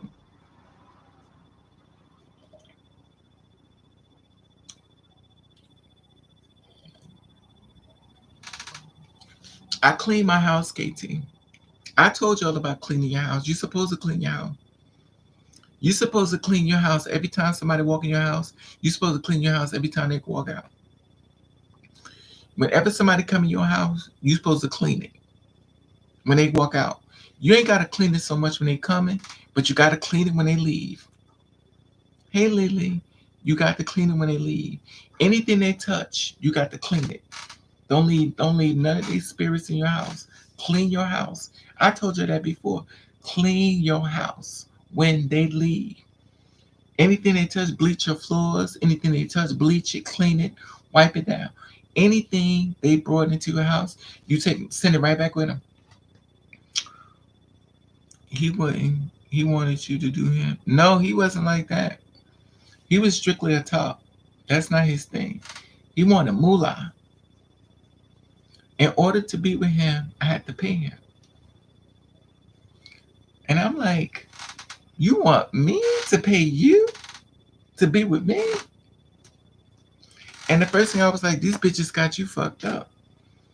But the reason why he did that is because so many men are paying for getting, and he's fucking dudes. And he's probably fucking females.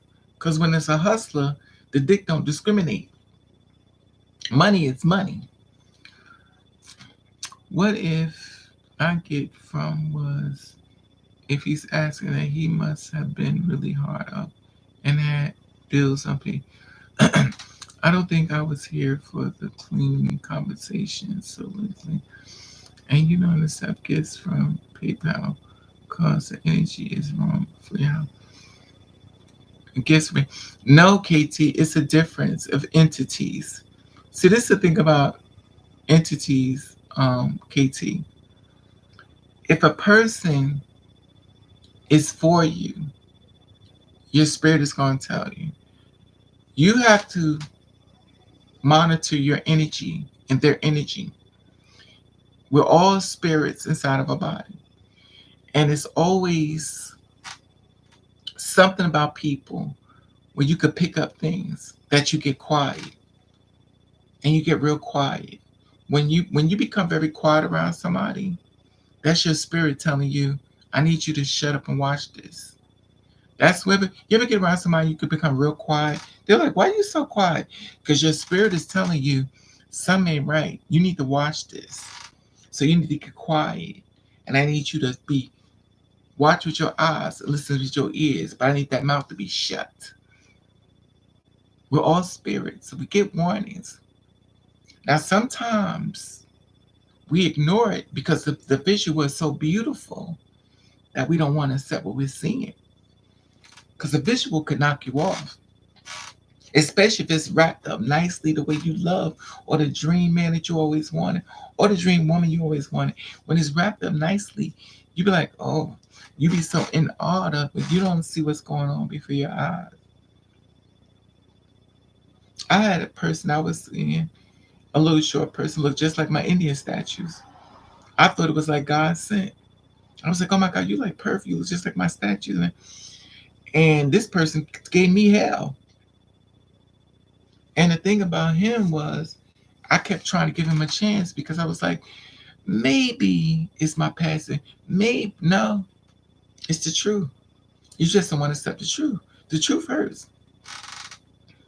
Get in, get gut instinct, right? But see, this is the thing about gut instinct is different and spiritual instinct. Instinct, because sometimes your gut be wrong. But the thing about it is, when it's spiritual, it makes you wait. You get real quiet. You get real quiet. And then you start becoming very, they be like, why are you so quiet? No reason. You know it's a reason. Because some ain't right. I guess that's the word they use though, KT, gut, spiritual. I guess it's the same thing. I don't understand these people. I think I was born in the wrong time. Memphis, we all don't understand people. We all don't understand people. Trust me. We all don't understand people. And it's not our job to. Because I think once you get out of the mindset, Memphis, of robot, because with you, Memphis, you want people to be robots. And I keep telling you this. It's not how it works. We're all different people. Everybody has a storyline. And just because things may be going a certain way, don't mean it's going that way. Just like with dude. I really liked him. We got along real good. We could have built, we could have made money. Whenever he fell down, I would have helped him. But he saw me as just a customer. But that's not what he said. He never said that I was going to be a customer. He told me that the man I may be looking for is in front of me. He said, the man you've been looking for is right here. You just don't see it because you've been hurt too much. And it was bullshit. There's always a man going to come along telling you that the reason why there's the man that's in front of you is the man that's for you. Don't judge me from your past. I'm different other dudes. Give me a chance. It's always gonna be a story like the same song, different person. You be like, okay, I don't believe. I don't believe. I don't. I go along with it, but I'm gonna be honest with you. I lose interest real quick. I'm to the point where I'm learning to just be happy alone. I'm learning to just be happy alone. I really am. I went to the doctor today, got eyeglasses, my eyes checked, and she said I may have glaucoma, that I may be going blind in one of my eyes. She said I may be going blind in this eye. I don't know.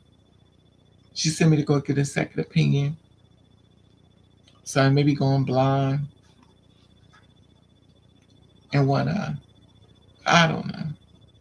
She told me to go get tested to see, make sure.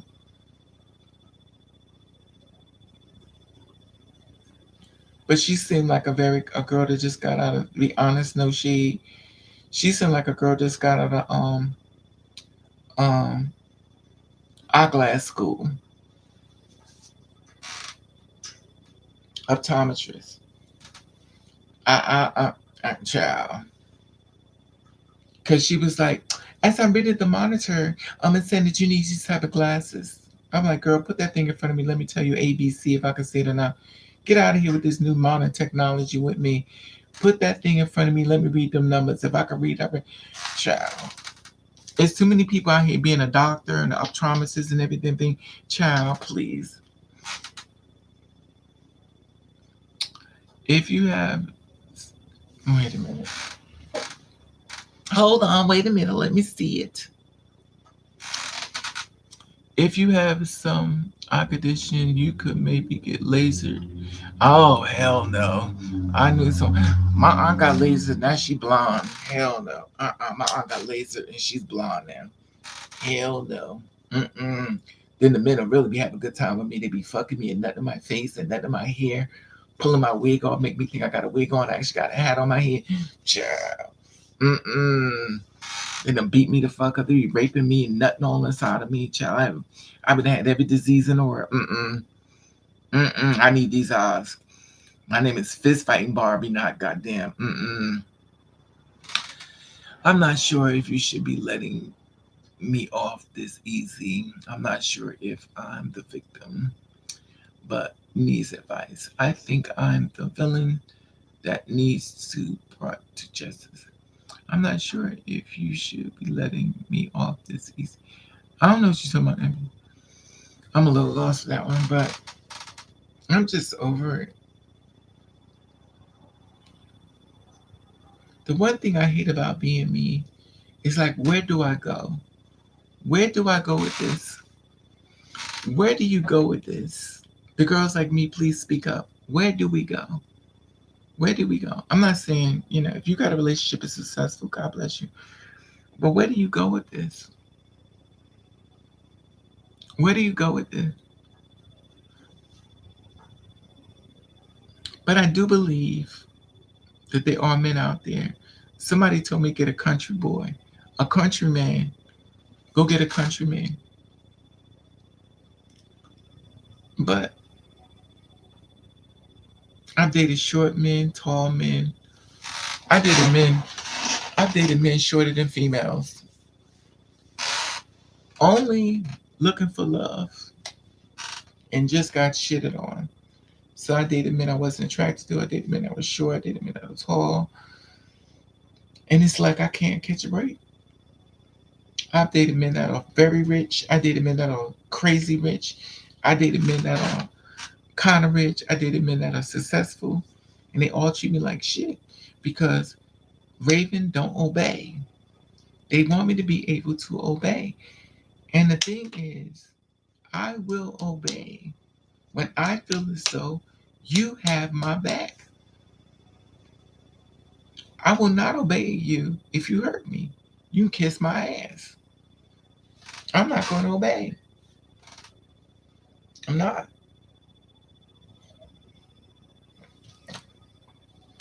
I'm not. I'm saying I think I'm my own biggest problem. You are Memphis. I told you that before. I've been saying it.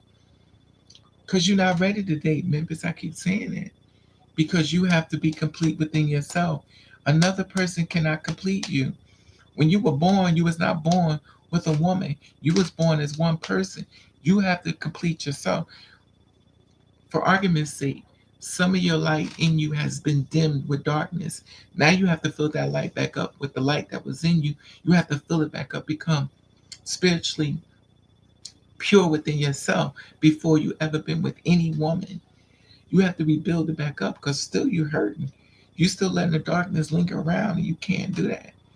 In order to be successful with anybody, you have to be 100% within yourself, healed. Will you do it? Who knows? None of us really do it 100% because some of us can't get 100% filled. We can almost just get about, hell, some of us just only got 20%. And some of us, like me, child, forget it. I'm saying I think yeah, anyone who wants to be obeyed wasn't raised right. And that's, yeah. But see, the thing about a KT, I don't mind listening to a man if he tell me to do something. And I have no problem doing nothing for a man, clearly, because I've done it for years. And that's never been my problem. The problem is that you treat me like shit, and then you want me to obey. That ain't gonna work.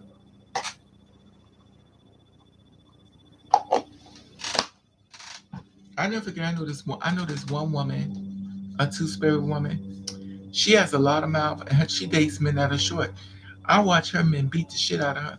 I watch her men beat her up so bad, and she just like, But then again, she's on drugs. And I think she has a drug problem. And a lot of girls I know do drugs. They do coke. Raven don't do coke. I'm just fucked up naturally. But a lot of girls deal with their pain through drugs. A lot of girls be like, oh, I don't understand why she can't deal with her transition. Bitch, you a junkie. Don't give me no damn advice when you a junkie. You all coke the fuck up. But then you want to give me advice on transitioning. You a junkie, you don't let niggas busting you raw, you got HIV, full blown AIDS, and you're not telling these men that you sick. That's another reason why I want a man. Cause these men, these girls be letting these men run up in her raw. And she knows she's sick. This other girl said on TikTok, she's like, I dated this man and I was asking if I've been to, to the what is this place called? She's like, I asked him, have you ever been to the doctor? And he was like, yeah, I let other women tell me if I'm sick. So she come back and tell me she's sick, then I know I need to go to the doctor. No, go to the doctor, get your body checked out. I'm always at the doctor. Matter of fact, they kicked me out. It was like, ain't nothing wrong with you. Get your ass out. Every time we turn around, they gave me a therapist, told me I didn't see therapy. Cause I was like, I think I'm a hypochondriac. Like oh my God, I'm sick, I'm dying. I have that thing. I had that from my mother. I'm always at the doctor, and they be looking at me crazy. They gave me tests and blood tests. At some point, you have to wake up and say, Raven, it's you. I had, when I went to emergency, I went to emergency twice. And I went to emergency because I was like, oh my God, my feet is swelled up, so I'm really sick. This to show you how crazy I am.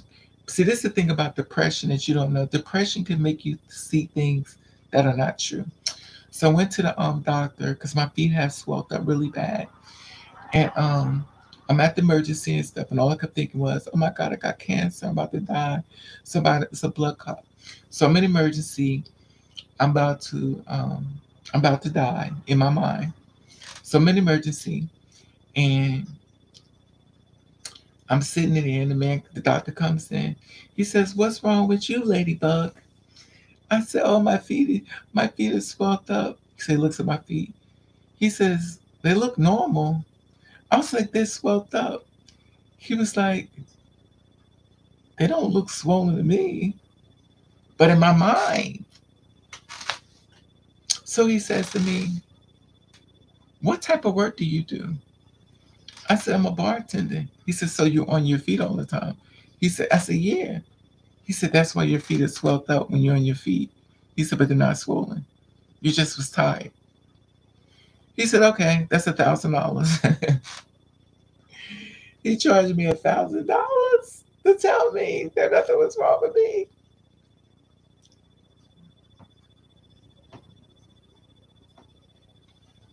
And it never registered. This is how depression in my life has been so active. I've been so depressed. I've been suicidal. I've tried suicide tons of times. Clearly, it ain't work. And it's just crazy. Yeah, I went to see this doctor because the lady. I went to another doctor. So y'all know what you're talking about. So I went to another doctor. I had to come to terms that it's me. I went to this other doctor. I told myself I'm sick. I'm sick. So I'm at a new doctor because the old doctor refused to treat me. So this is from depression, y'all. Depression can make you feel as though you are sick. You can get ER visits and stuff like that. Forgiving this. You're exactly, KT. Absolutely, absolutely. And then um I went to this other doctor. It was a new doctor, so we're going to her. My other doctor, she was like, no. So I got canceled by my one doctor. I went to another doctor. And this will let you know depression, mind you. I've been so depressed. on so many things. And I kept thinking I was sick. This is what depression does to you, y'all. You be like, I'm feel good. This is because you're so fucking miserable. The way your life has turned out, people have done you, that you feel as though you're ill. And sometimes you are, but in my case, I wasn't. So I went to this doctor and I was like, I'm sick. I have a cold. So now I have a cold. So now I'm in the doctor's office and stuff. And so the doctor tests me. This is before Oopala Land. So this doctor was a doctor. Now, usually, this is show you how much of it. Before I became Oopala Land, I only wanted a woman doctor. I didn't want a man doctor. I only had women doctors. I only felt safe with the woman doctor. I never wanted a man doctor. Once I became like this, I only went to one doctor as a man doctor, like this. But most time, I feel comfortable with a woman doctor. I don't know why, I just do. I feel more comfortable with a woman versus a man. The energy from a man's presence is strong, and I don't feel like he really cares like a woman cares.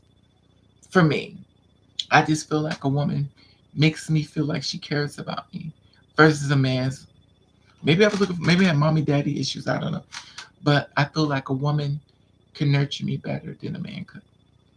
So I always look for women doctors, and of course, I'm trial and error. It's not always accurate at all, but the doctor wanted to. He was a young doctor. He was real young, so he wanted me to take down my pants so he could to check and see if I had a cold. I was like, oh hell no. He was like, what's wrong with you? I said, I've never been to a doctor when I told them I had a cold and they told me to take down my pants. I said, what kind of freaky shit is this? He's like, something's wrong with you. I said, there's nothing wrong with me. Something's wrong with you, buddy. You on the down low. You low key trying to see in between patients' legs so you can have a conversation with your boys in the gay bar. Hell no. DL, no DL, honey. I went to the hospital. I thought something was wrong. Actually, it was nothing. Exactly, Memphis. I have several friends in Memphis. I feel extremely alone. If nobody else is around. Yeah, I'm sorry. Sexual. Exactly, KT. He was like, he wanted to see between my legs to feel for a cold. I was like, no. He was like, what is wrong with you? I said, what's wrong with you? I've never been to a doctor where I told him I had a cold. You want to feel between my legs. You want to feel my revenge. No, honey. No. So you can think about me when you masturbate. No, ho. No. I don't trust you, sir. Mm-mm.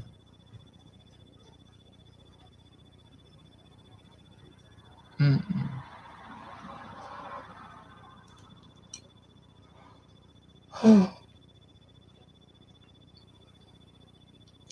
I got group by doctor, did nothing for me at all. Group me. Exactly, Kate. That's what I'm talking about. They be wanting to fill your meat and stuff and fill you up. Now, since I've been this way, no doctor has. I went to the doctor. I had a mammogram, but they said go to your primary doctor. I don't have a primary doctor. I have to get another insurance. So once I get another insurance, I can go to my old primary doctor. But the thing is, when you are on hormones and stuff, where are you going? What you eat, Raven? I had French fries and sausages. But where are you going? Like, where are you going with this? That's what I want to know. Like, even though I take all these hormones of it, where am I going? Where am I going with all these surgeries? Where am I going? Because no matter what you do to yourself, you still got to go back to him. I don't care how, unless you get the whole, unless you get the whole surgery, and then you better make sure that you can pay for that doctor to keep treating you forever. Because once you get that SRS surgery, you need to keep that doctor. It's like buying a car from somebody. You need to stick to that car owner to know how that car gonna run. Excuse me. So you need that doctor because every doctor is not gonna know how to treat you. Now I watch these girls get these surgeries and stuff. They don't want to talk about it, but a lot of girls can't even use their vaginas. A lot of girls can't even use their vaginas. And they be telling these girls, oh, I got my surgery. But then when it goes wrong, you don't tell everybody nothing. Oh, girl, I don't be wanting them to know. Girl, how was you helping the other girls out there in sisterhood if you having complications with your SOS surgery? Why is it that you keep waiting up and nothing but blood in between your legs? Why is it that the what's this called, the ventilator? What is it called? The what's that thing called? They stick them inside a ventilator, or what is it called? The venter. The what is that shit called? They have to stick it inside themselves. Now, see, myself is when they sticking this thing inside of you. Are you supposed to sleep with this thing inside of you? Hit the thumbs up, y'all. Hit the thumbs up. Hit the thumbs up. Like, how long is that thing supposed to stay inside of you? Yeah, but how long is it supposed to? IVS. It's something else. No, it's the thing when you had the SRS surgery, you have to put this thing inside of you. What is? Let me read this. I was hoping y'all could tell me because I didn't want to look it up. Complications scares me. Yeah.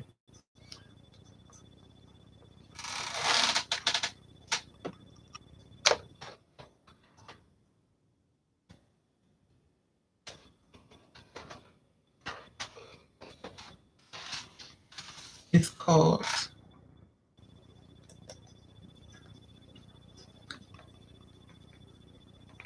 Lord have mercy. What is? They done changed. Okay.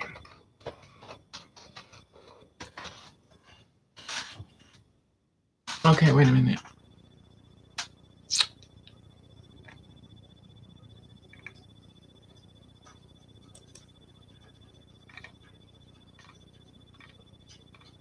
Because you have to be able to dilate.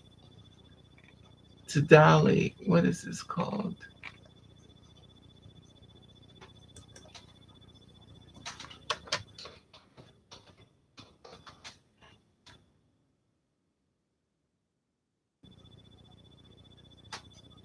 Here is it called. It's called. It's called G. Oh, I think somebody said this. GRS dilators. Here they are. These are the things right here. These are the things right here. These are the tools you're gonna need. These are tools that you're gonna need to go in your body once you had the surgery. Look at these tools. They on YouTube. I'm gonna see if I could click on them and put this video in the box so y'all can see it. Oh, it's only 1 minute. But yeah, I'm gonna put it in the box. Y'all can look at it later. I'm gonna put it down here. It's on YouTube. Y'all can look at it.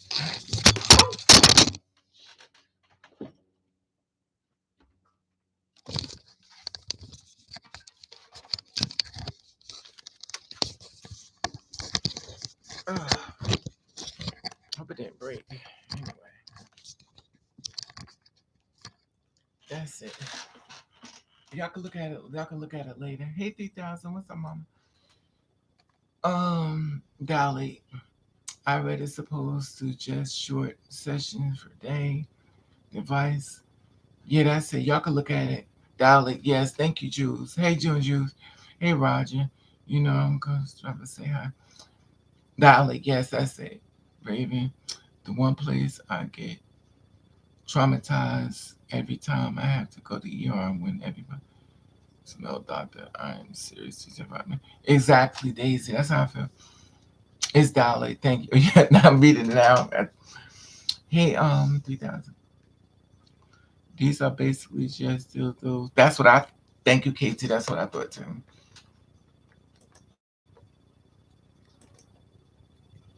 And see, the thing about that is, even though you have the surgeries and stuff, they said the most penis you could take is only 7 inches. 7 inches of penis. 7 inches. 7 inches. Child.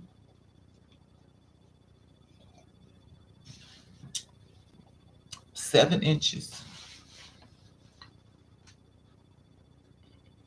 Now, if I know men like I know men, when he starts pumping, he pumps fast. And he feels as though he wants to get all of he wants to stick his dick and balls, everything's like, and he busts your shit open. Where is it gonna go?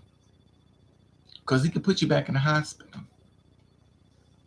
So when you date a man, you got to make sure his ding ding is six, six the most, and kiss and pray that it's child. Now, if you meet a man who got 10 inches and 13 inches and 14-inch child, you better turn around and let him hit it from the back, because in the front you have nothing but blood running down your legs, because it's gonna rip all that stuff and stitch it up, child. These are basically just still those words of ugly, and these girls need to be buying a real vibrator. Might as well get something worth the money. Yeah, but it's got to be some type of, I don't know, KT. It's got to be some type of thing, I guess, to clean it. I don't know. How bad does it hurt though? That's what I'm thinking. 3,000 in the morning, because you got to keep it. You got to keep it open, because as a body, it'll start healing, and it'll close up, and you won't have a hole. The most you can take, every size you started with. I read someone shorter needs to special extensions that have method. I don't know, KT. Raven, I send you something on Cash. Thank you, Memphis. Um, where the fuck you're meeting these 14 child KT? The men I meet, they be sitting. I don't know what it's about me, but I meet men with packaged goods. The men I meet got big ones. I don't know what it's about me, but I be meeting them, child. They out there. They out there. Trust me. You be so glad. But most men I meet, they got girth and length and girth and length and girth. Sometimes I just think when they like me, I think I'm part of the porn hub in their mind. And I also think it's like a form of torture. But I've met men, I told y'all that before. I've met men before that I couldn't take it. Just like I met this Spanish guy named Jose. This guy was so beautiful. I wanted to be with this man. This man just come out of prison. This man was so beautiful. Oh my God. When I tell you God created this man, when I saw him, I was like, oh my God. His ding ding was like this. His ding ding was like this. You see this? This is how his ding ding was. And let's just say this is how it starts. He didn't have no small part. It just went big, the bigger.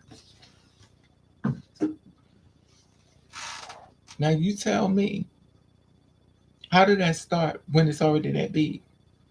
For me, for someone to take that, that means somebody who likes to stick their feet and fists inside their body, like people like to put their fists. Child, that ain't me. That ain't me. Mm-mm. So you sit around with a hole like this, and then he come to see you with something like this. Now, please tell me how you gonna make this work. How is this supposed to work? Now, I've seen some people take it, because you can go right on Twitter and see it for yourself. I saw people take it. It's like their insides. It's like they ain't got no bones, no skin, no nothing. I'm like, how was you doing that? And see, this is the thing with me. I know I overthink everything. I'm thinking, what happens when you got to go to the bathroom and all your insides have been pounded out, like your kidneys and your urine and then your feces?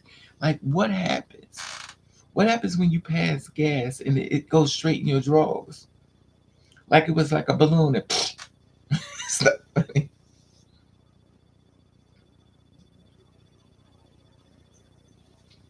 Then when you fart and all the dookie sitting in your drawers. Child. Because there is no walls there to hold it. Because the body's still gonna keep moving. It's gonna keep functioning. Whether you whether you do it right by your body or not, your body gonna keep functioning. So when you have to pass gas and you end up farting, all that dookie sitting in your underwear, what are you gonna do? You do know your bladder and everything. When doctors check you, especially when you go to a man's doctor, they take their finger and they stick it up your butt to feel all your glands and stuff. To check your glands and stuff. So while you being pounded back there, keep that in mind. So when you jump, they're hitting glands. When you jump, they're hitting glands in your body. That shouldn't be hitting hit.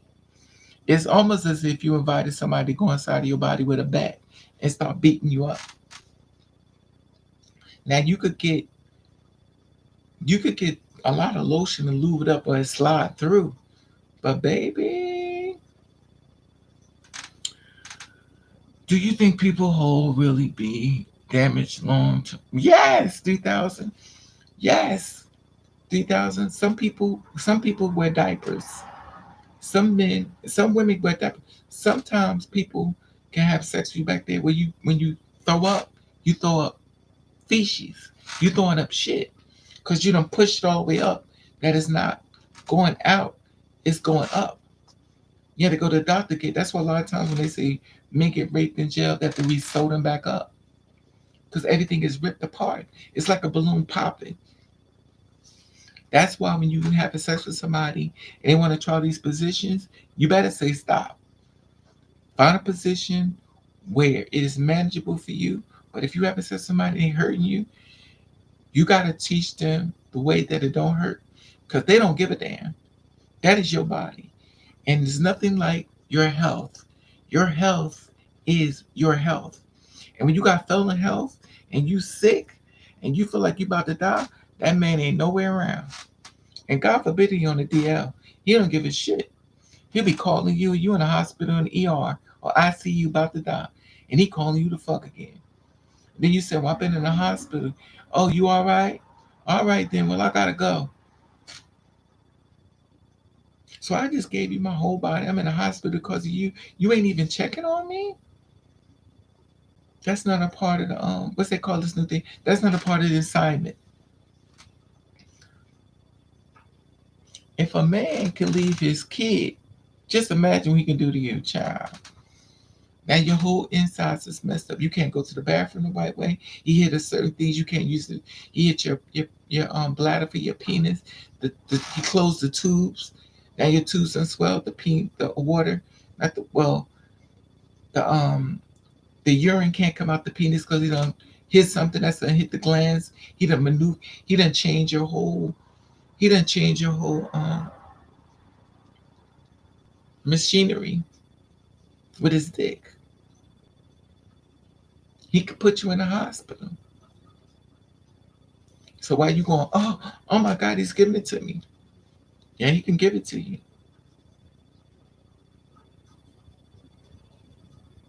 That's why when you allow a man to go into your body, make sure he is making love to you. When a man makes love to you, he goes slow. When a man is fucking you, that means he's saying fuck you. I mean, all your organs and everything will be damaged, and he won't give a shit. He won't. So make sure you're very in control of your body, because you're still your body. And at the end of the day, that's all you got is your health. And there's nothing like failing health. Just like when you fall asleep, just make sure you're in control. Make sure you're in control of your body, because he's not going to stick around.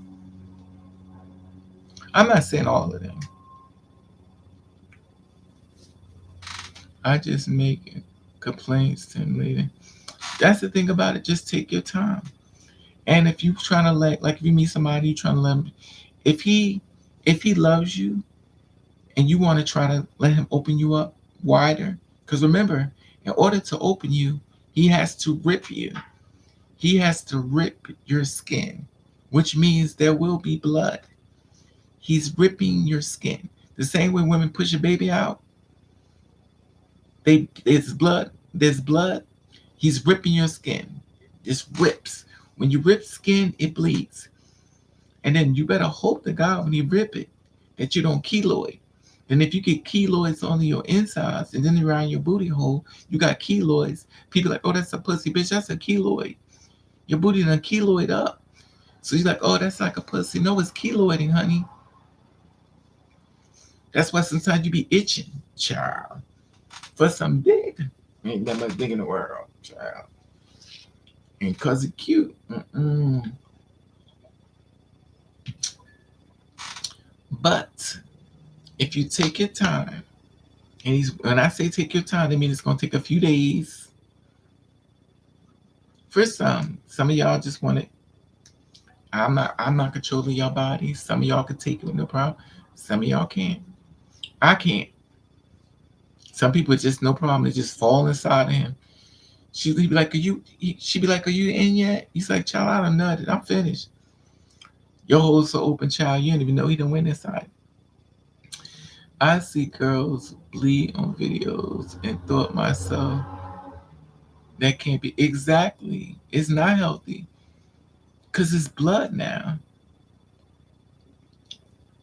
It's the thing that men do when they give you that real back pump ram. Yeah. But see, they're not making love to you 3,000. They fucking you. There's a difference when a man make love to you versus fucking. When he fucks you, he's like this. And then he's doing like trying to push you all up on the wall. He's fucking you. He don't give a shit about you. When he's throwing your legs up on the wall, he's doing stuff. He's fucking you. He's not making love to you. He's dogging you. Now at that point, if you ain't saying nothing, honey, you don't mind being dogged, and that's what you into, then clearly you need to have some psychological tests within yourself and feel like why is it you let a man dog you?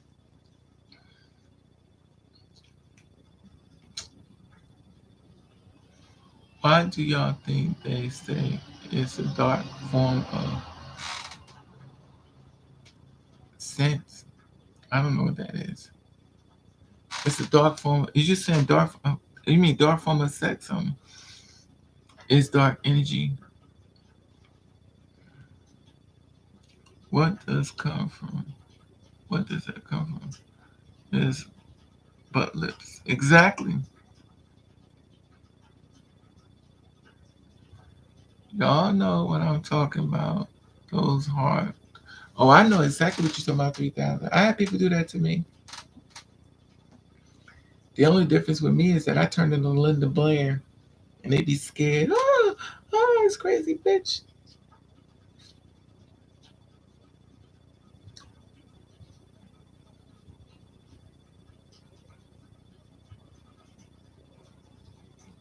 It's just gotta be careful. Be careful. I had my ex-boyfriend. We tried to do something one time. He put me in a hospital. He put me in a hospital. He put me in a hospital, and what's some things called? They have to stick a tube inside of your thing. They stick a tube in your penis, a long, like a toothpick still, and they have to open up the hole because where the urine come out was closed. And what happens if the urine can't come out? Your body just swells, and it keeps swelling, and it keeps swelling, and that happened to me. That's how I know. I'm trial and error, child. Nobody falls down as much as me. I fall down a lot. I learned a lot of shit the hard way. I wish I didn't. I wish I didn't. I really do. I just wish I could be. I need to skip over some things in life, Lord. I need some blessings. I'm tired. I've always been. I need some blessings, Lord.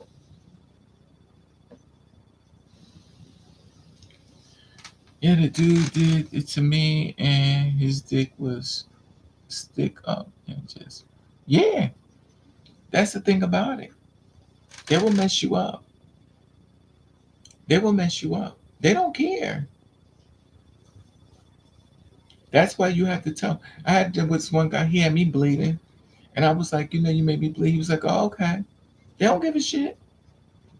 When you start seeing that people don't give a damn about your body, it's bad enough they don't give a damn about you, but they don't give a damn about your body.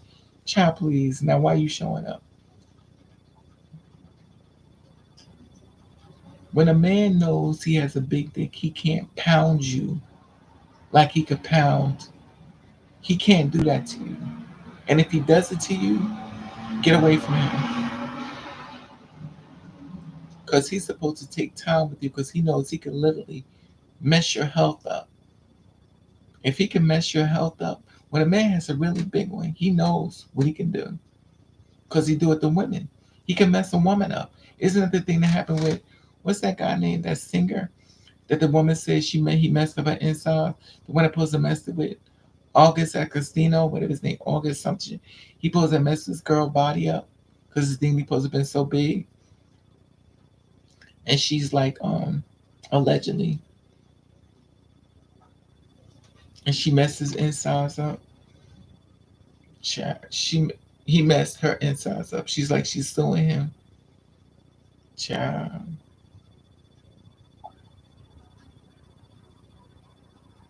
That's why you have to be in control.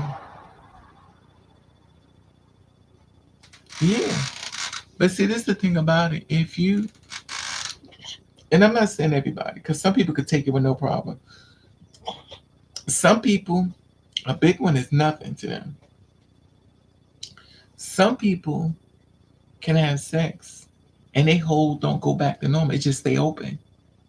There's some people that can have sex in the back, it don't close back up. It stays the same way it finished.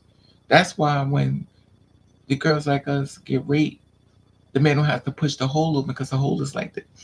Can you imagine your hole is like this all the time?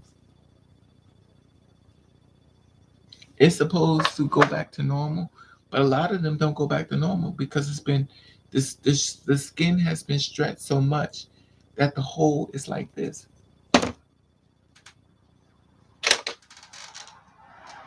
Now with me, it ain't like that. That's why when guys get upset, they're like, "Damn, you holding it, you making yourself tight." I said, "I'm not experienced as you think, child. Please, mother has lived, but I ain't live every damn day now. I think when you say mother has lived, they think you having sex every day. No, it's not that at all. But they think you have. They think of you. They think porn you, porn you. You a real person? No, porn you, porn you. Porn. That's it. That's a PSA there for kids. That's wait a minute. I can't see y'all. I'm sorry. My eyes got worse. That's a PSA there for the kids, baby. You're right, Memphis. But see, the thing about it is that nobody wants to talk about it. How they gonna know? Nobody wants to talk about the real shit. They don't want to talk about the SRS. They don't want to talk about how many girls can't use their vaginas now they had the surgery. They don't want to talk about that because they're scared people like, oh, your pussy fucked up. Because they do that. Girls are very vicious. So they don't want to share it. But there are a lot of girls out here who had the SRS surgery can't use their vagina. And even, okay, let's just say this for argument's sake. Suppose you had the surgery and everything was successful. Now you got a pussy. Hey, Benna. Now you got a pussy. Now you got everything. All right. You got the man, you got the pussy, everything. Okay. Okay.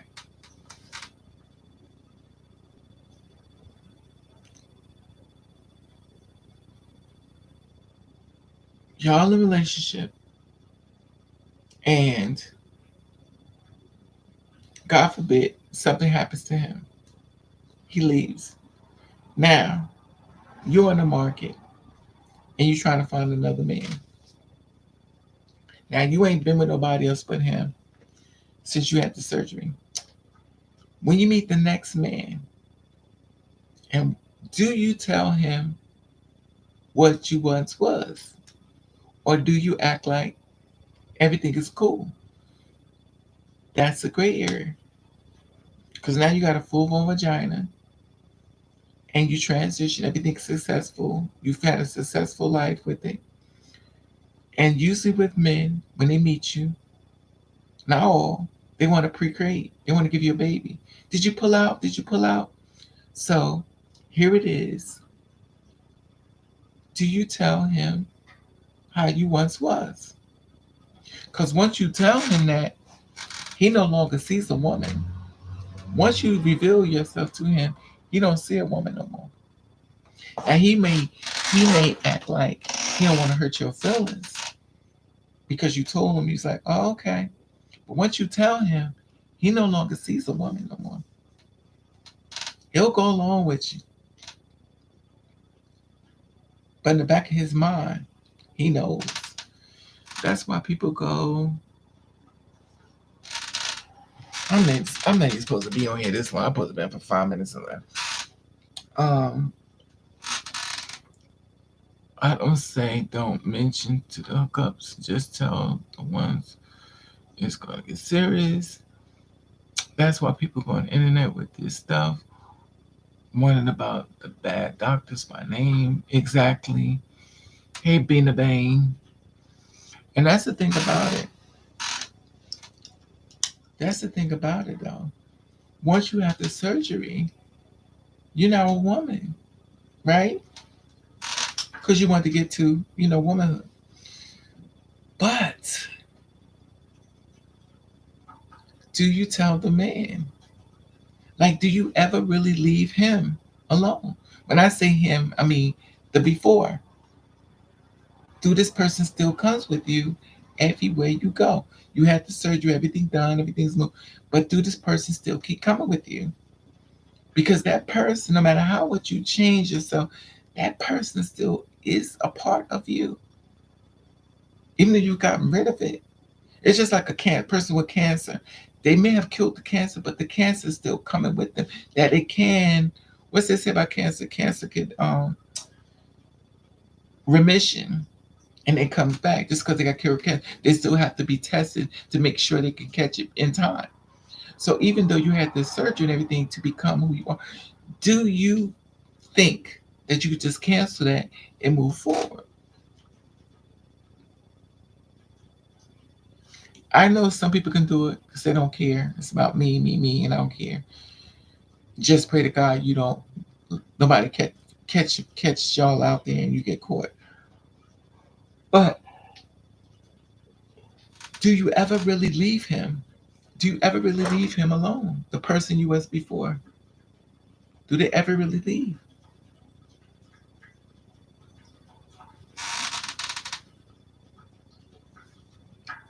I agree 100%. Life experiences come with you. That's why I'd rather just be upfront and date. Right, KT. I wonder when a dude fuck the ass pussy, do they feel the same as regular vagina? No, it don't feel the same. 3,000. I've been with a female, and trust me, it don't feel the same.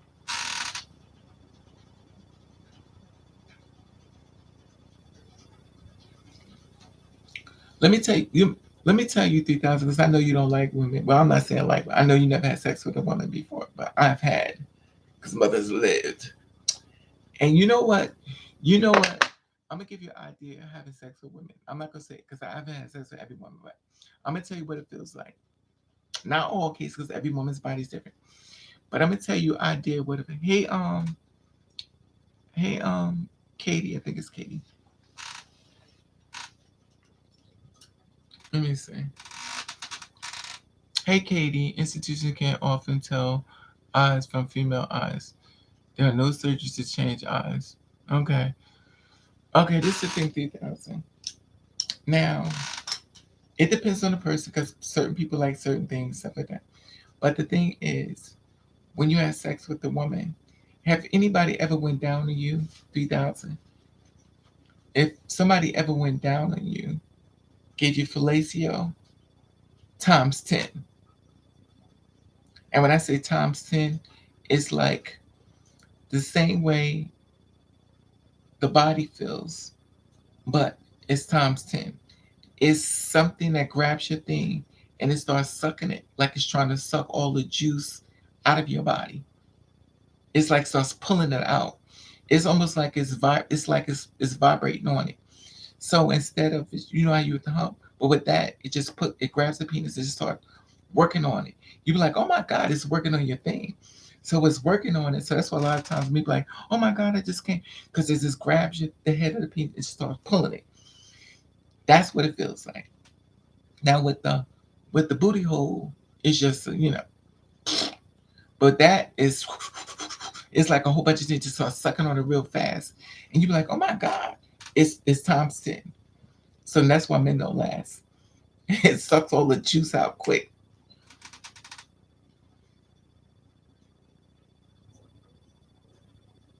And that's why it's totally different.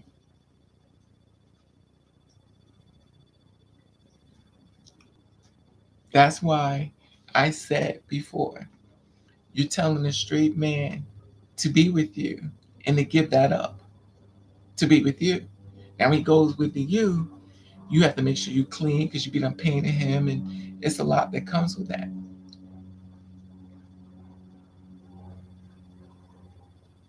Memphis, have you ever been with a female before, Memphis? I'm not talking about a two-spirit woman. I'm talking about a female. Yes, it is 3,000.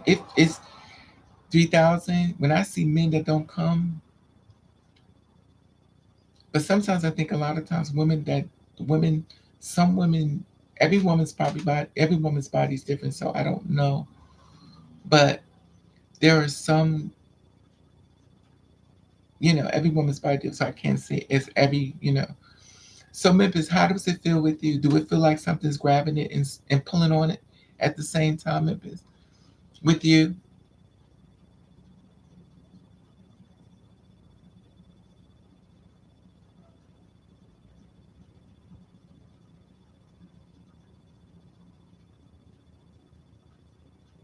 Because it's real wet and it's like grabbing it. It's like head, but times 10. And when I say times 10, because it's pulling the semen out your thing. Now a head is you can feel them up, but this is like times 10. It's when somebody give you head, you can feel a hand or it's none of that. No hand, it's times 10. It's just soft tissue and it's fast. And if she got hot for JJ, that is hot, child. And I'm not talking about hot like a disease. I'm talking about hot where she, child, you ain't gonna last. Now you telling the man to give that up to be with you, to fuck you in the butt. And then you done shit it all. He has to go back there hoping you ain't, child.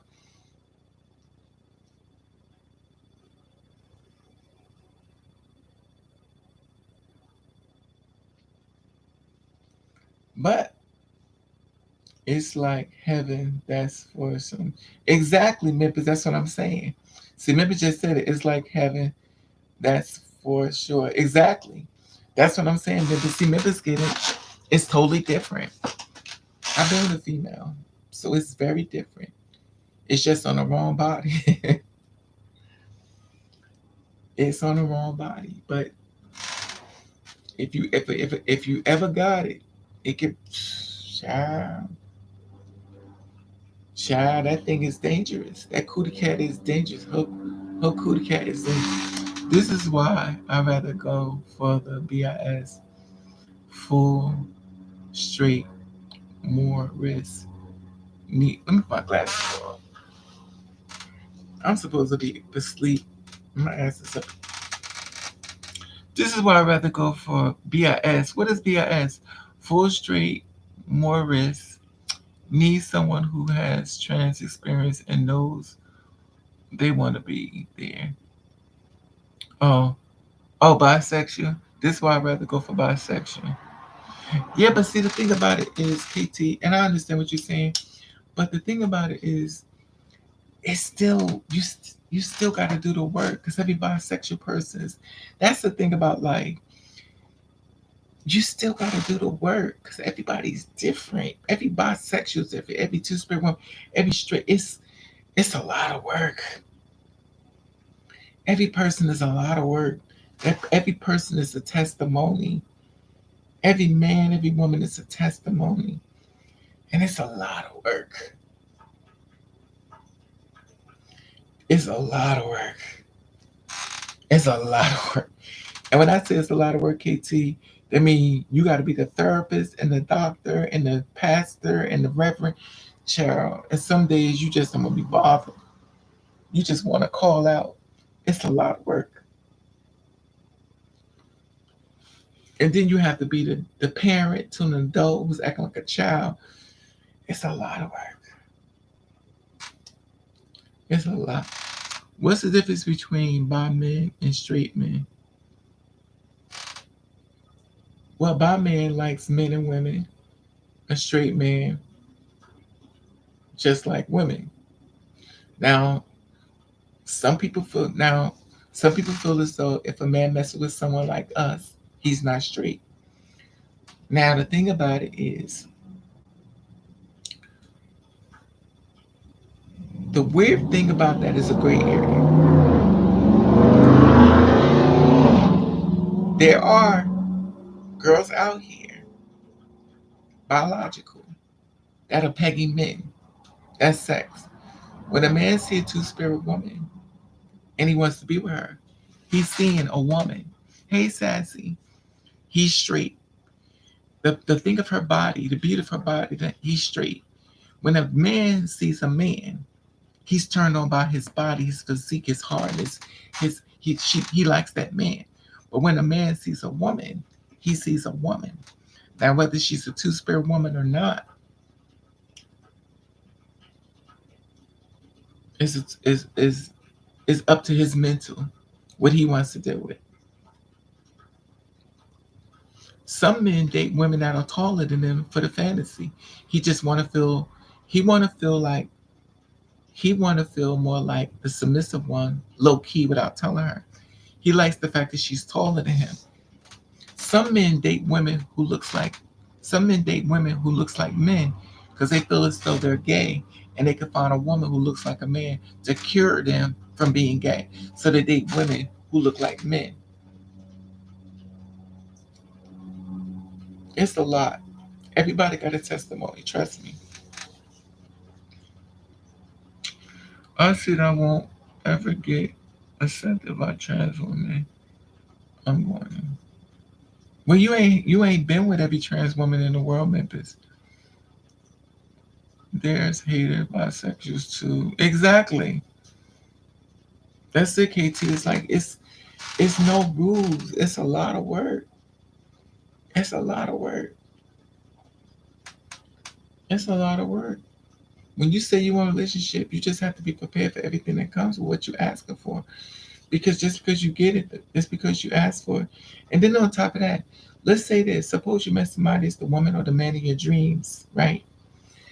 Then after a year, they start acting different. After 2 years, they're acting like somebody straight from hell. After 3 years, they're acting like somebody wish you never met. So now what do you do? What do you do now?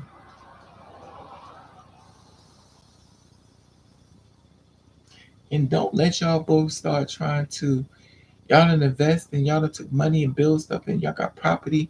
Y'all done did everything. Now all of a sudden, you're in situations. It's difficult. It's difficult.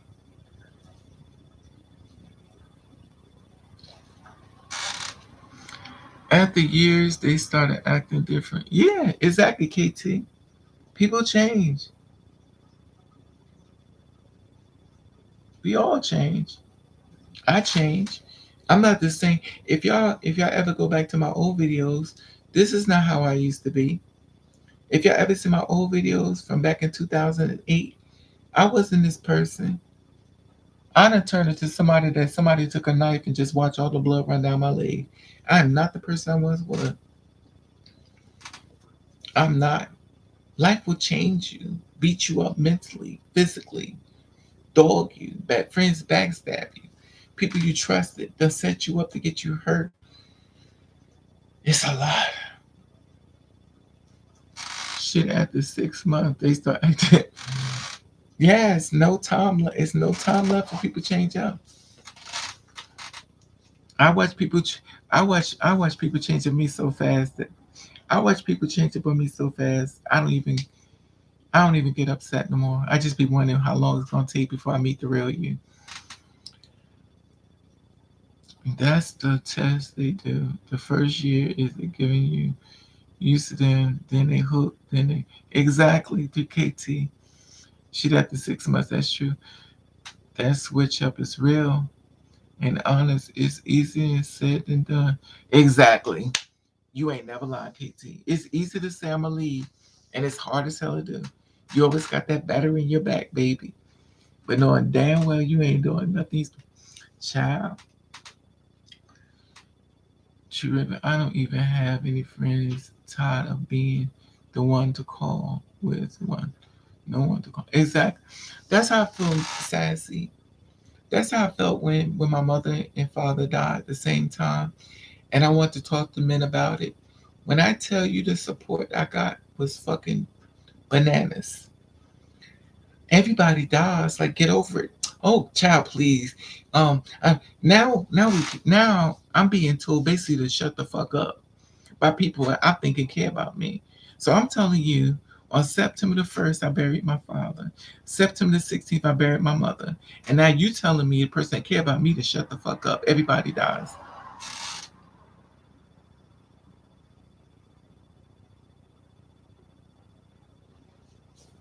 Now I'm looking at you different. And when I tell you to shut the fuck up, I even watched the man laugh. They both died. I'm like, am I supposed to be seeing it? And all I kept thinking about was God put you in situations and pull you all the way down so you can see everything around you. And when I tell you, I felt like they was holding me like this and they was just punching me in the face. I just was like, that's why if y'all notice, I just kind of like drifted away. I drifted away. I was like, I'm not gonna talk about it no more because I thought that you cared enough, baby. It was more like shut the fuck up. Who cares? Move on. What is this? September. I buried both of them. September, October, November, December. So they've been buried now since. So that's like 3 months. 3 months. I lost my mother and father through COVID-19. 3 months now. This is like the fourth month, December. So 4 months. I'm just using 4, but it's really like 3 months because my mother was in September 16. So September, October, November, December. So 3 months now they've been dead. My mother's birthday was September the 2nd. So this is my first Christmas. I don't have a mother and father. Okay, fine. So I was told to shut the fuck up. Who cares? By the people thinking that care about me. Like everybody dies. I watch people laugh. And I'm sitting here like,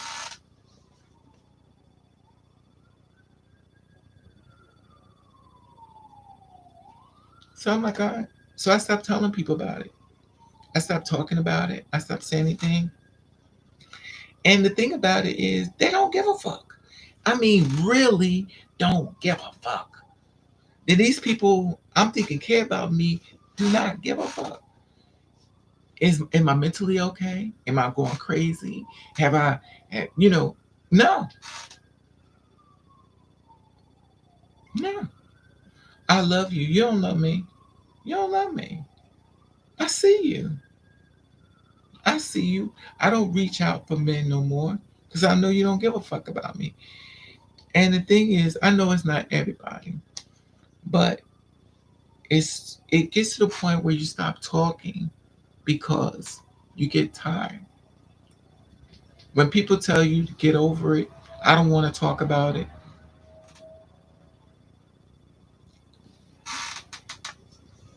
Right. And Sassy, and mean it.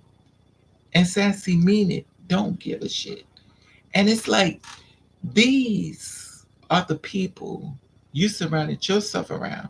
These are the people that you try to do stuff for. These are the people who's showing you their truth. Now you be like a sponge and you pull all that water in, because all that energy you thought was there ain't there. These are the people, if you died, could care less. So why are they there, Raven? Why are these people in your life, Raven? Why are they there? I'm not blaming nobody. I'm blaming this person. I'm blaming me for everything I do wrong. I'm blaming myself for everything. So if I allow a man into my life, I have to accept everything that comes with him. So when it goes wrong, I can't go like, every time I try to give somebody a chance, they hurt me. No, because you already knew what they'd be about.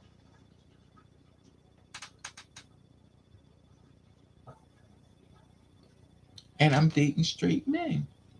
If I'm dating straight men, why do I keep thinking I'm still living the life that the gay person? Because these men are straight. They do everything like gay people. They do everything like the gay world you was once in. A lot more than most, but they not gay. Then they want you to perform things on them like a woman. Oh, Raven, I like when I douched, and you telling me this because of, oh, you don't do that.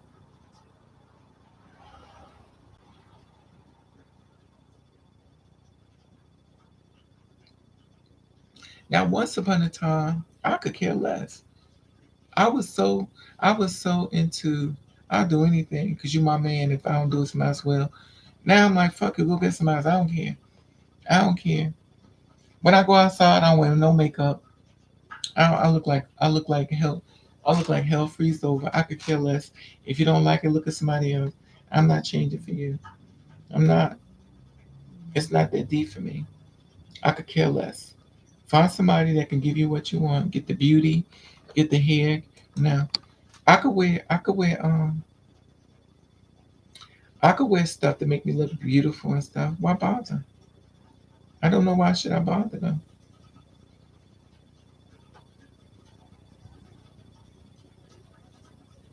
I just don't know why should I bother. I just don't.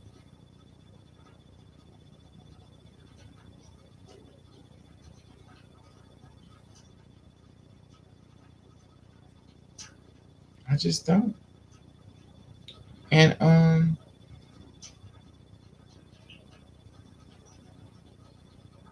this is how it goes. I want to show y'all what I looked like today. I went to this. I went to the shit anyway.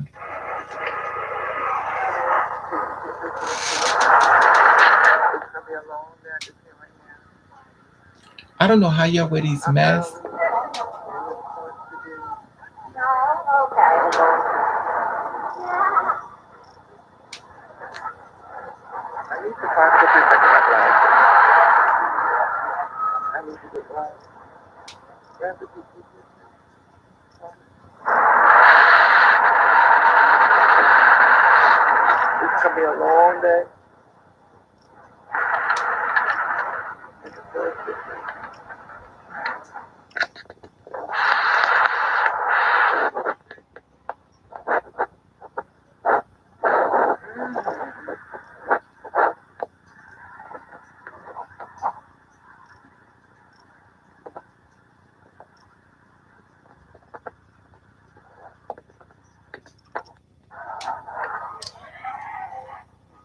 Wait a minute. This is today. Well, yesterday. But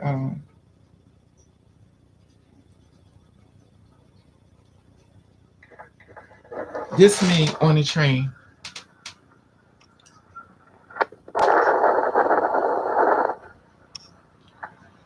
I'm on the train because people just staring at me.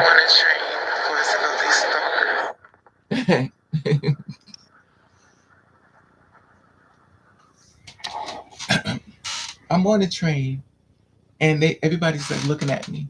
And I'm like, what are y'all looking at? They're just looking at me. I'm like, So I'm not supposed to see it. I'm low key having a tantrum, but I'm like, oh God. So I put my phone on because I'm like, I don't like attention, but y'all know I don't. So, and it's weird because I'm tall, so obviously I'm gonna get attention. I don't like it just because I get it no matter. So I wear the shades and stuff and everything to deflect, so you really don't look at me. So I don't, even though my hair is blonde, I didn't wear the blonde hair because I did not want attention, and I knew I was gonna be out walking. So I was like, I'm gonna wear the black hair, so this way nobody won't, look at me, which was so it didn't go that way clearly, and I was upset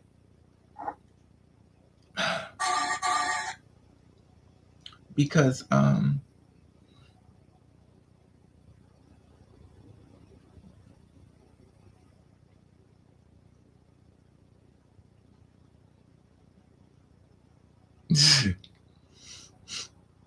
too funny. Oh, here it is. This me on the train. Remember I told you I was on the train. So the train was packed with people.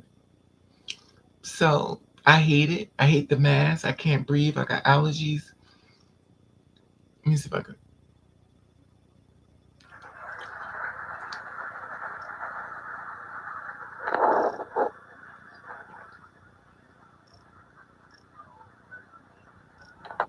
So I'm on the train and everything. And I'm gonna tell y'all something. Them lace fronts hurt my damn head. That lace front was hurt my head. I was like, oh my god, this thing is killing me.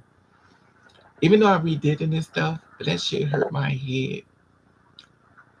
I don't know how y'all wear them things, but girl, they hurt. On top of that,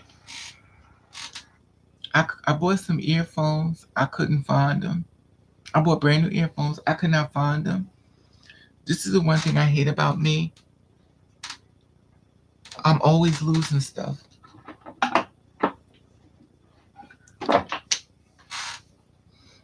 I lose stuff. I feel like that Raven, like, damn, do I have a bigger in my nose or what? No, the thing is, like, I got allergies. Exactly, sassy. I got allergies. Like, y'all see me on here telling myself, look, I got allergies. People like me, we gotta have our tissue closed because our allergies. My nose just starts running, and I have to have tissue. This is my life. So, and I took the thing down. Some girl was trying to talk to me. Some girl was trying to talk to me. I don't know what it is, but a lot of women lately been kind of throwing it to me. I don't know why.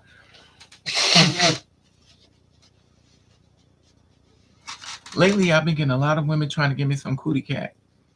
I've been a lot of women been, you know, I don't know why, but I always think it's because maybe because I don't really come out, and the people like, who the hell are you? That's a nice lace front. Thank you, Lily. Lily, it hurt. It's unclockable. I don't know 3,000. That thing hurt. That thing hurt my head. 3,000. I feel like somebody took. I feel like somebody took a knife and said, my head was like, oh my god, this thing hurts so bad. And see, with me, y'all know I stick my finger up in the end. Oh my god, you gotta pull it. That thing is like a rubber band. It hurt my head so bad. I was like, I gotta go back to the regular wigs. This thing hurt. I know you miss Beyonce 3000. I already know you love them.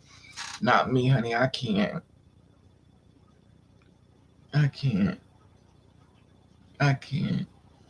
I think it's for you young girls because y'all got that young skin. Child, when you get older, that damn lace front is sticking on your brain. Child, I was about to say they trying to give me some. Yeah, like, since I've been wearing the braids, I've been a lot of I think because I don't know. I think because I dress like a I don't know. I like sweat clothes and I don't wear makeup. But I get hit on a lot. I was gonna say women, but a lot of men hit on me, so it is what it is. I don't pay no mind, act like I don't see nothing. Why do I try to date the porn star? Why do I try to date the porn stars? Hey, go for it. They're real people. Young skin. Exactly, Sassy. My old skin is not having it. My skin be Sassy, my skin be like, bitch, this ain't for you. My skin be like, oh, I don't know, it be hurting. It be hurt. And the thing is, I don't even use lace front glue. I just put it on. And when I put it on, oh my God. But I'm gonna be honest. Wait, let me just be clear. This is Raven's fault. Because what I did was I sewed I sewed them things to hold it down. I sewed three in. So when I put it on, it pulls it tight. Let me see if I can show you.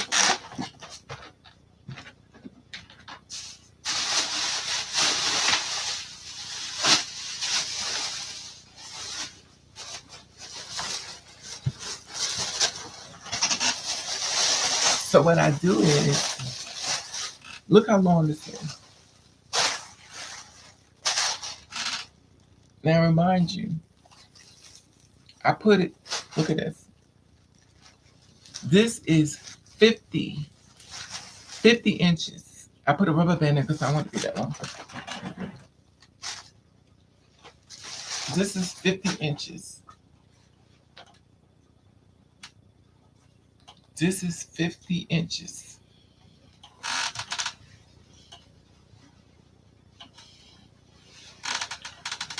So, of course, y'all know I made it because y'all sit up here and watch me do it. Okay, this is the inside. See, it's 1, 2, 3. Now, this one came with it. This one I made. This one I made.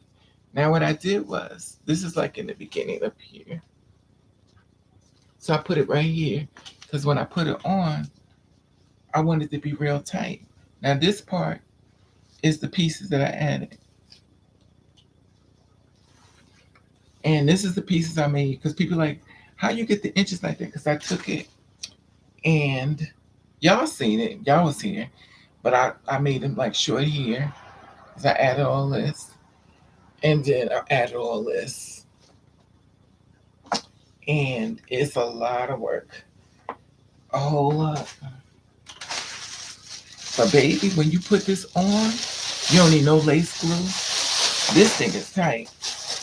And when I go outside, people are like, oh my God, your hair is so pretty. The men be looking, child, I'm going to tell you.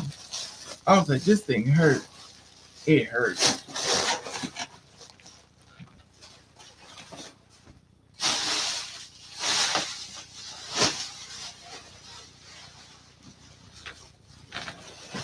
Now, now remember these things. Now, this is the one. Let me see. Okay. This is the one we did live. Remember we did live when we was doing it? So this is the blonde one. And this is the blonde one. I made this one. So I know 3,000. This is 3,000 type of hair. So this is the blonde one. And see the reason why I like these because I took and I made like big braids in it. So we got the small braids that came with them, and then I added the shorter braids. Now, this is long. You know I like it long because I'm tall. So, and this is 3 too. This goes to the back of your head. This is the middle. This is this. When you put this on, this thing is like this. You know how and it's got the baby hair. I don't cut the baby hair. I just push it down. And I took a pencil, and I took a brown pencil, and I made the roots. I took the brown pencil, made the roots brown, because I wanted to look like it was coming out the scalp. Because once you make it like it's coming out the scalp, let me see.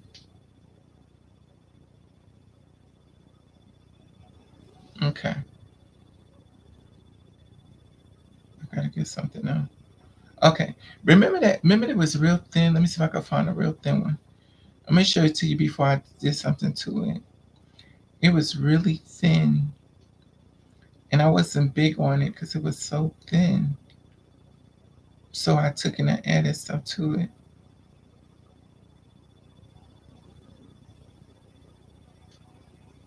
Is all these my follow? No, this can't be. No suggestion. Okay, wait a minute.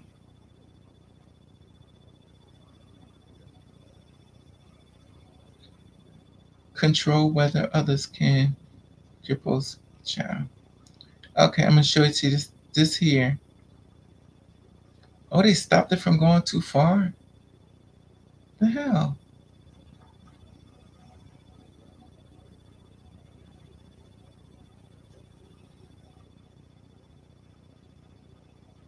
Something must be wrong with this stupid thing. Let me see.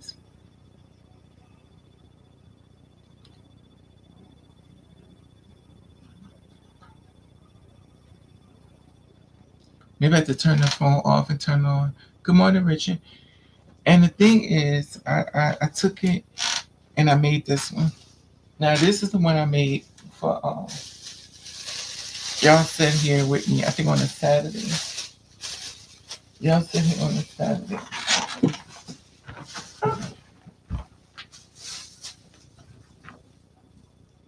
Oh my God! Finally.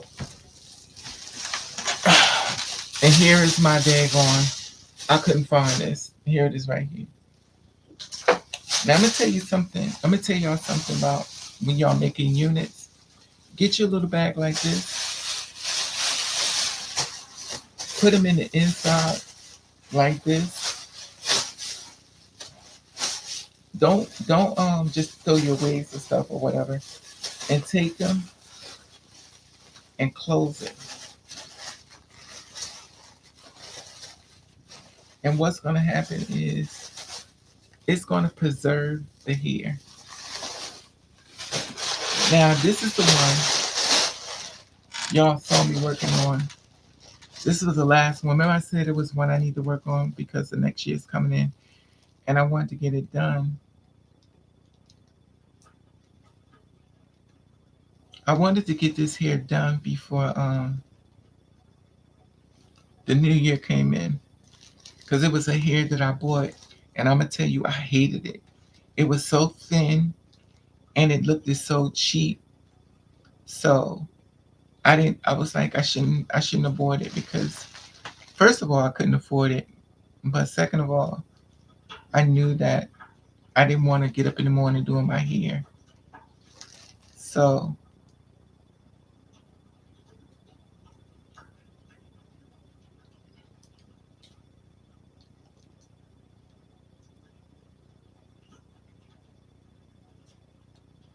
she got a braided hair.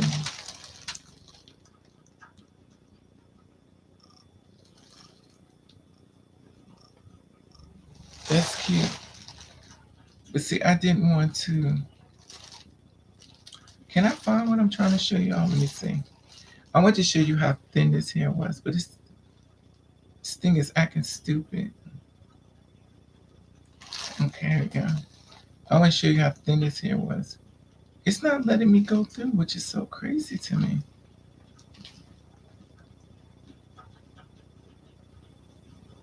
This is so crazy to me. Oh, here we go. This is the hair right here. It was so thin.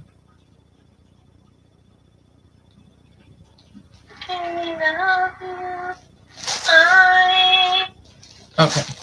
This is the hair right here. And this hair right here is real thin. So I did this here. Now see how thin it is here? Now this is how it started. And I started working on it. Now I'm going to show you how it ended up.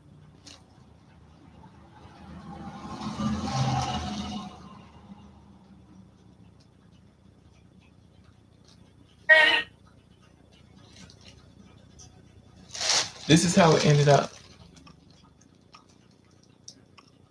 And that's how it is now. and that's his hair. So I redid it, and it's thicker. It's totally thick. I added the three things in the inside. This is in case, it's short, which is cute. Now the braids that it came with is like this thin. Is this one of them? No, this is not it either. Where's the braids at? Here they are here. This is the braids. Look how thin this is. And it's not what I wanted. So I had to take it and redo it. And I made it all bigger. These are ones in the inside. So these are thinner. Let me see. These are thinner braids. And this didn't say anything. And this is something for y'all if y'all want to do, if you see a unit that you like, that y'all like, let me redo it over. And once you redo it, and in the morning time you get up, you throw it on your head like you throw a hat on and keep going. Now, a lot of people not big on braids. I'm big on it because I don't feel like, you know, I'm not combing, um, I'm not combing on here no more. I'm just over it. So, and it's so weird because y'all see my black one I made, and now I know I'm cheap, but I want y'all to see how much she's charging. $133.20. $35,000 for a week. How? How? $35,000 and $207. $35,000 for a week. Okay, I thought that was a little too much, 133, but that's not so bad. For this week, I don't care if it's a 3-way stretch, whatever the case may be. $35,000 for a week. I'm not trying to knock nobody's house, but that's a lot of money. $35,000. That's a house. That's a car. But if you got it like that, I have to keep that in mind because everybody ain't poor like me. Yeah, yes. The thing about it, Sassy, I want it long because I'm tall. I like long hair. I really like long hair, but I'm kind of like frickle. So it depends on how it is with hair. If you wear units and stuff, it depends on your mood. Someday you want short hair, someday you just want a scarf, someday you want curly hair, someday you want black hair, someday you want pink hair. It depends on your mood. I think that's what, especially with me, and y'all know I'm AC doocy. I never really know who's gonna show up in the morning. So like today I wore black hair and I wore the braids. I kind of didn't want to do it, but I did it. And I was gonna wear the black straight hair, but I knew I had to comb it, child. And I just don't feel like dealing with them damn naps. And then I was gonna wear the short hair, and I just didn't feel like looking like somebody's mother. I just think it's your mood. I don't know about hair, but I know that's a lot of money for his. Yes, hair is a very lucrative business, Memphis. It's a lot of money. But the one thing about braids, Memphis, is that it takes a long time to braid. I don't know if you've been on the live when I was braiding, but it is a lot of work. When you see people braiding hair, that's not a 1, 2, 3 weave job. Braiding hair takes a long time. Y'all see me complain. I didn't want to do it, but I was like after that. But the little short one, actually all of them, people give me compliments on it. Their whole thing is where did you get it from? Like where did you didn't just buy it like that? They want to know where you got it. Like what inspired you? I was like, it's a wig, child. You do what you want.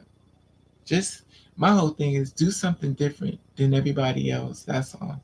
Don't be like everybody else. Put a twist on it your way. Twist it your way. Don't wear it the same way. Even if it's close to, do something to it that gives it another twist. Just twist it. Because we're all different. Let's see your greatness. And she said she wanted to be a hairdresser. Um, I don't know about that, but that's awesome. Yeah, Sassy, it's amazing.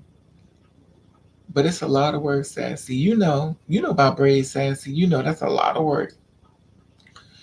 That means it almost feels like a punishment to be honest with you. Unless you just like to do hair. But it's like, oh my God, when am I finished? But I was really impressed with the short one. Now I like the short one. I hated it before. Now I like it. I really like it. And I think it's the root realness about it. That people be like, they be like, I thought that was your real hair. They be looking. I was like, child, please. I would get my real hair done, but um, I don't trust people in this world right now because hair is very spiritual, and you can't have people doing your hair if they don't like you because they can work roots on you. One thing about, as a grandmother would say, don't let people touch your hair because people could take a little piece off and make a little doll. Don't let people touch your hair. It's very spiritual. Don't let people touch it. Anyway, y'all have a great night. I'm getting off of here. I was supposed to be here for a few seconds. I'm here for 3 hours. And I asked, gotta get up and I need to go to sleep. I went to sleep though. And I need to go back to sleep. I got stuff I need to do. And I'm up, which is crazy. But anyway, I'm not gonna go to sleep. I'm gonna drink some water though. I'm gonna drink some water. You mean good morning, Memphis, right? Why you don't talk to me in the DMs, Memphis? I be trying to talk to you, but you know how you be. Um, yes I do. I need a couple of dollars. Doing what I said, it's not spending your hours braiding them. Exactly, Sassy. It's a lot of work. It's a lot of work. I mean, the results are beautiful at the end, but good Lord, that beginning process is, oof. I seen some girls with red hair and blue hair. I was like, girl, yes, you look beautiful. Orange hair. I'm like, oh my God. But see, for me, I probably would like it if somebody did it for me. But until that point of me sitting down, thinking about it. But the braids have changed because once upon a time you could get brown and black braids or like a brown. Now the braids is blue and you can get all color braid color. That's what I like. I would like a blonde one. But I just want somebody gonna do it right. But the other problem is when you gotta take it out. Oh, when your hair grew and you gotta take the braids out. Oh my God. That's another nightmare. Okay, I'll try to. I have time. I'm needing somebody to talk to. So, you, yeah, too much time that I don't have. Yes, it's a lot of work. My hair is red.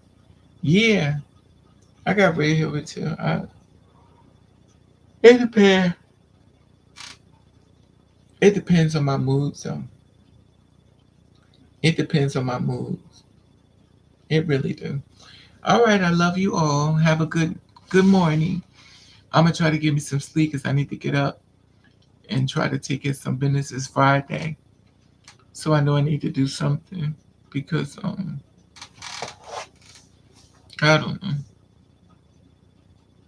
I know I need to do something. That's for sure.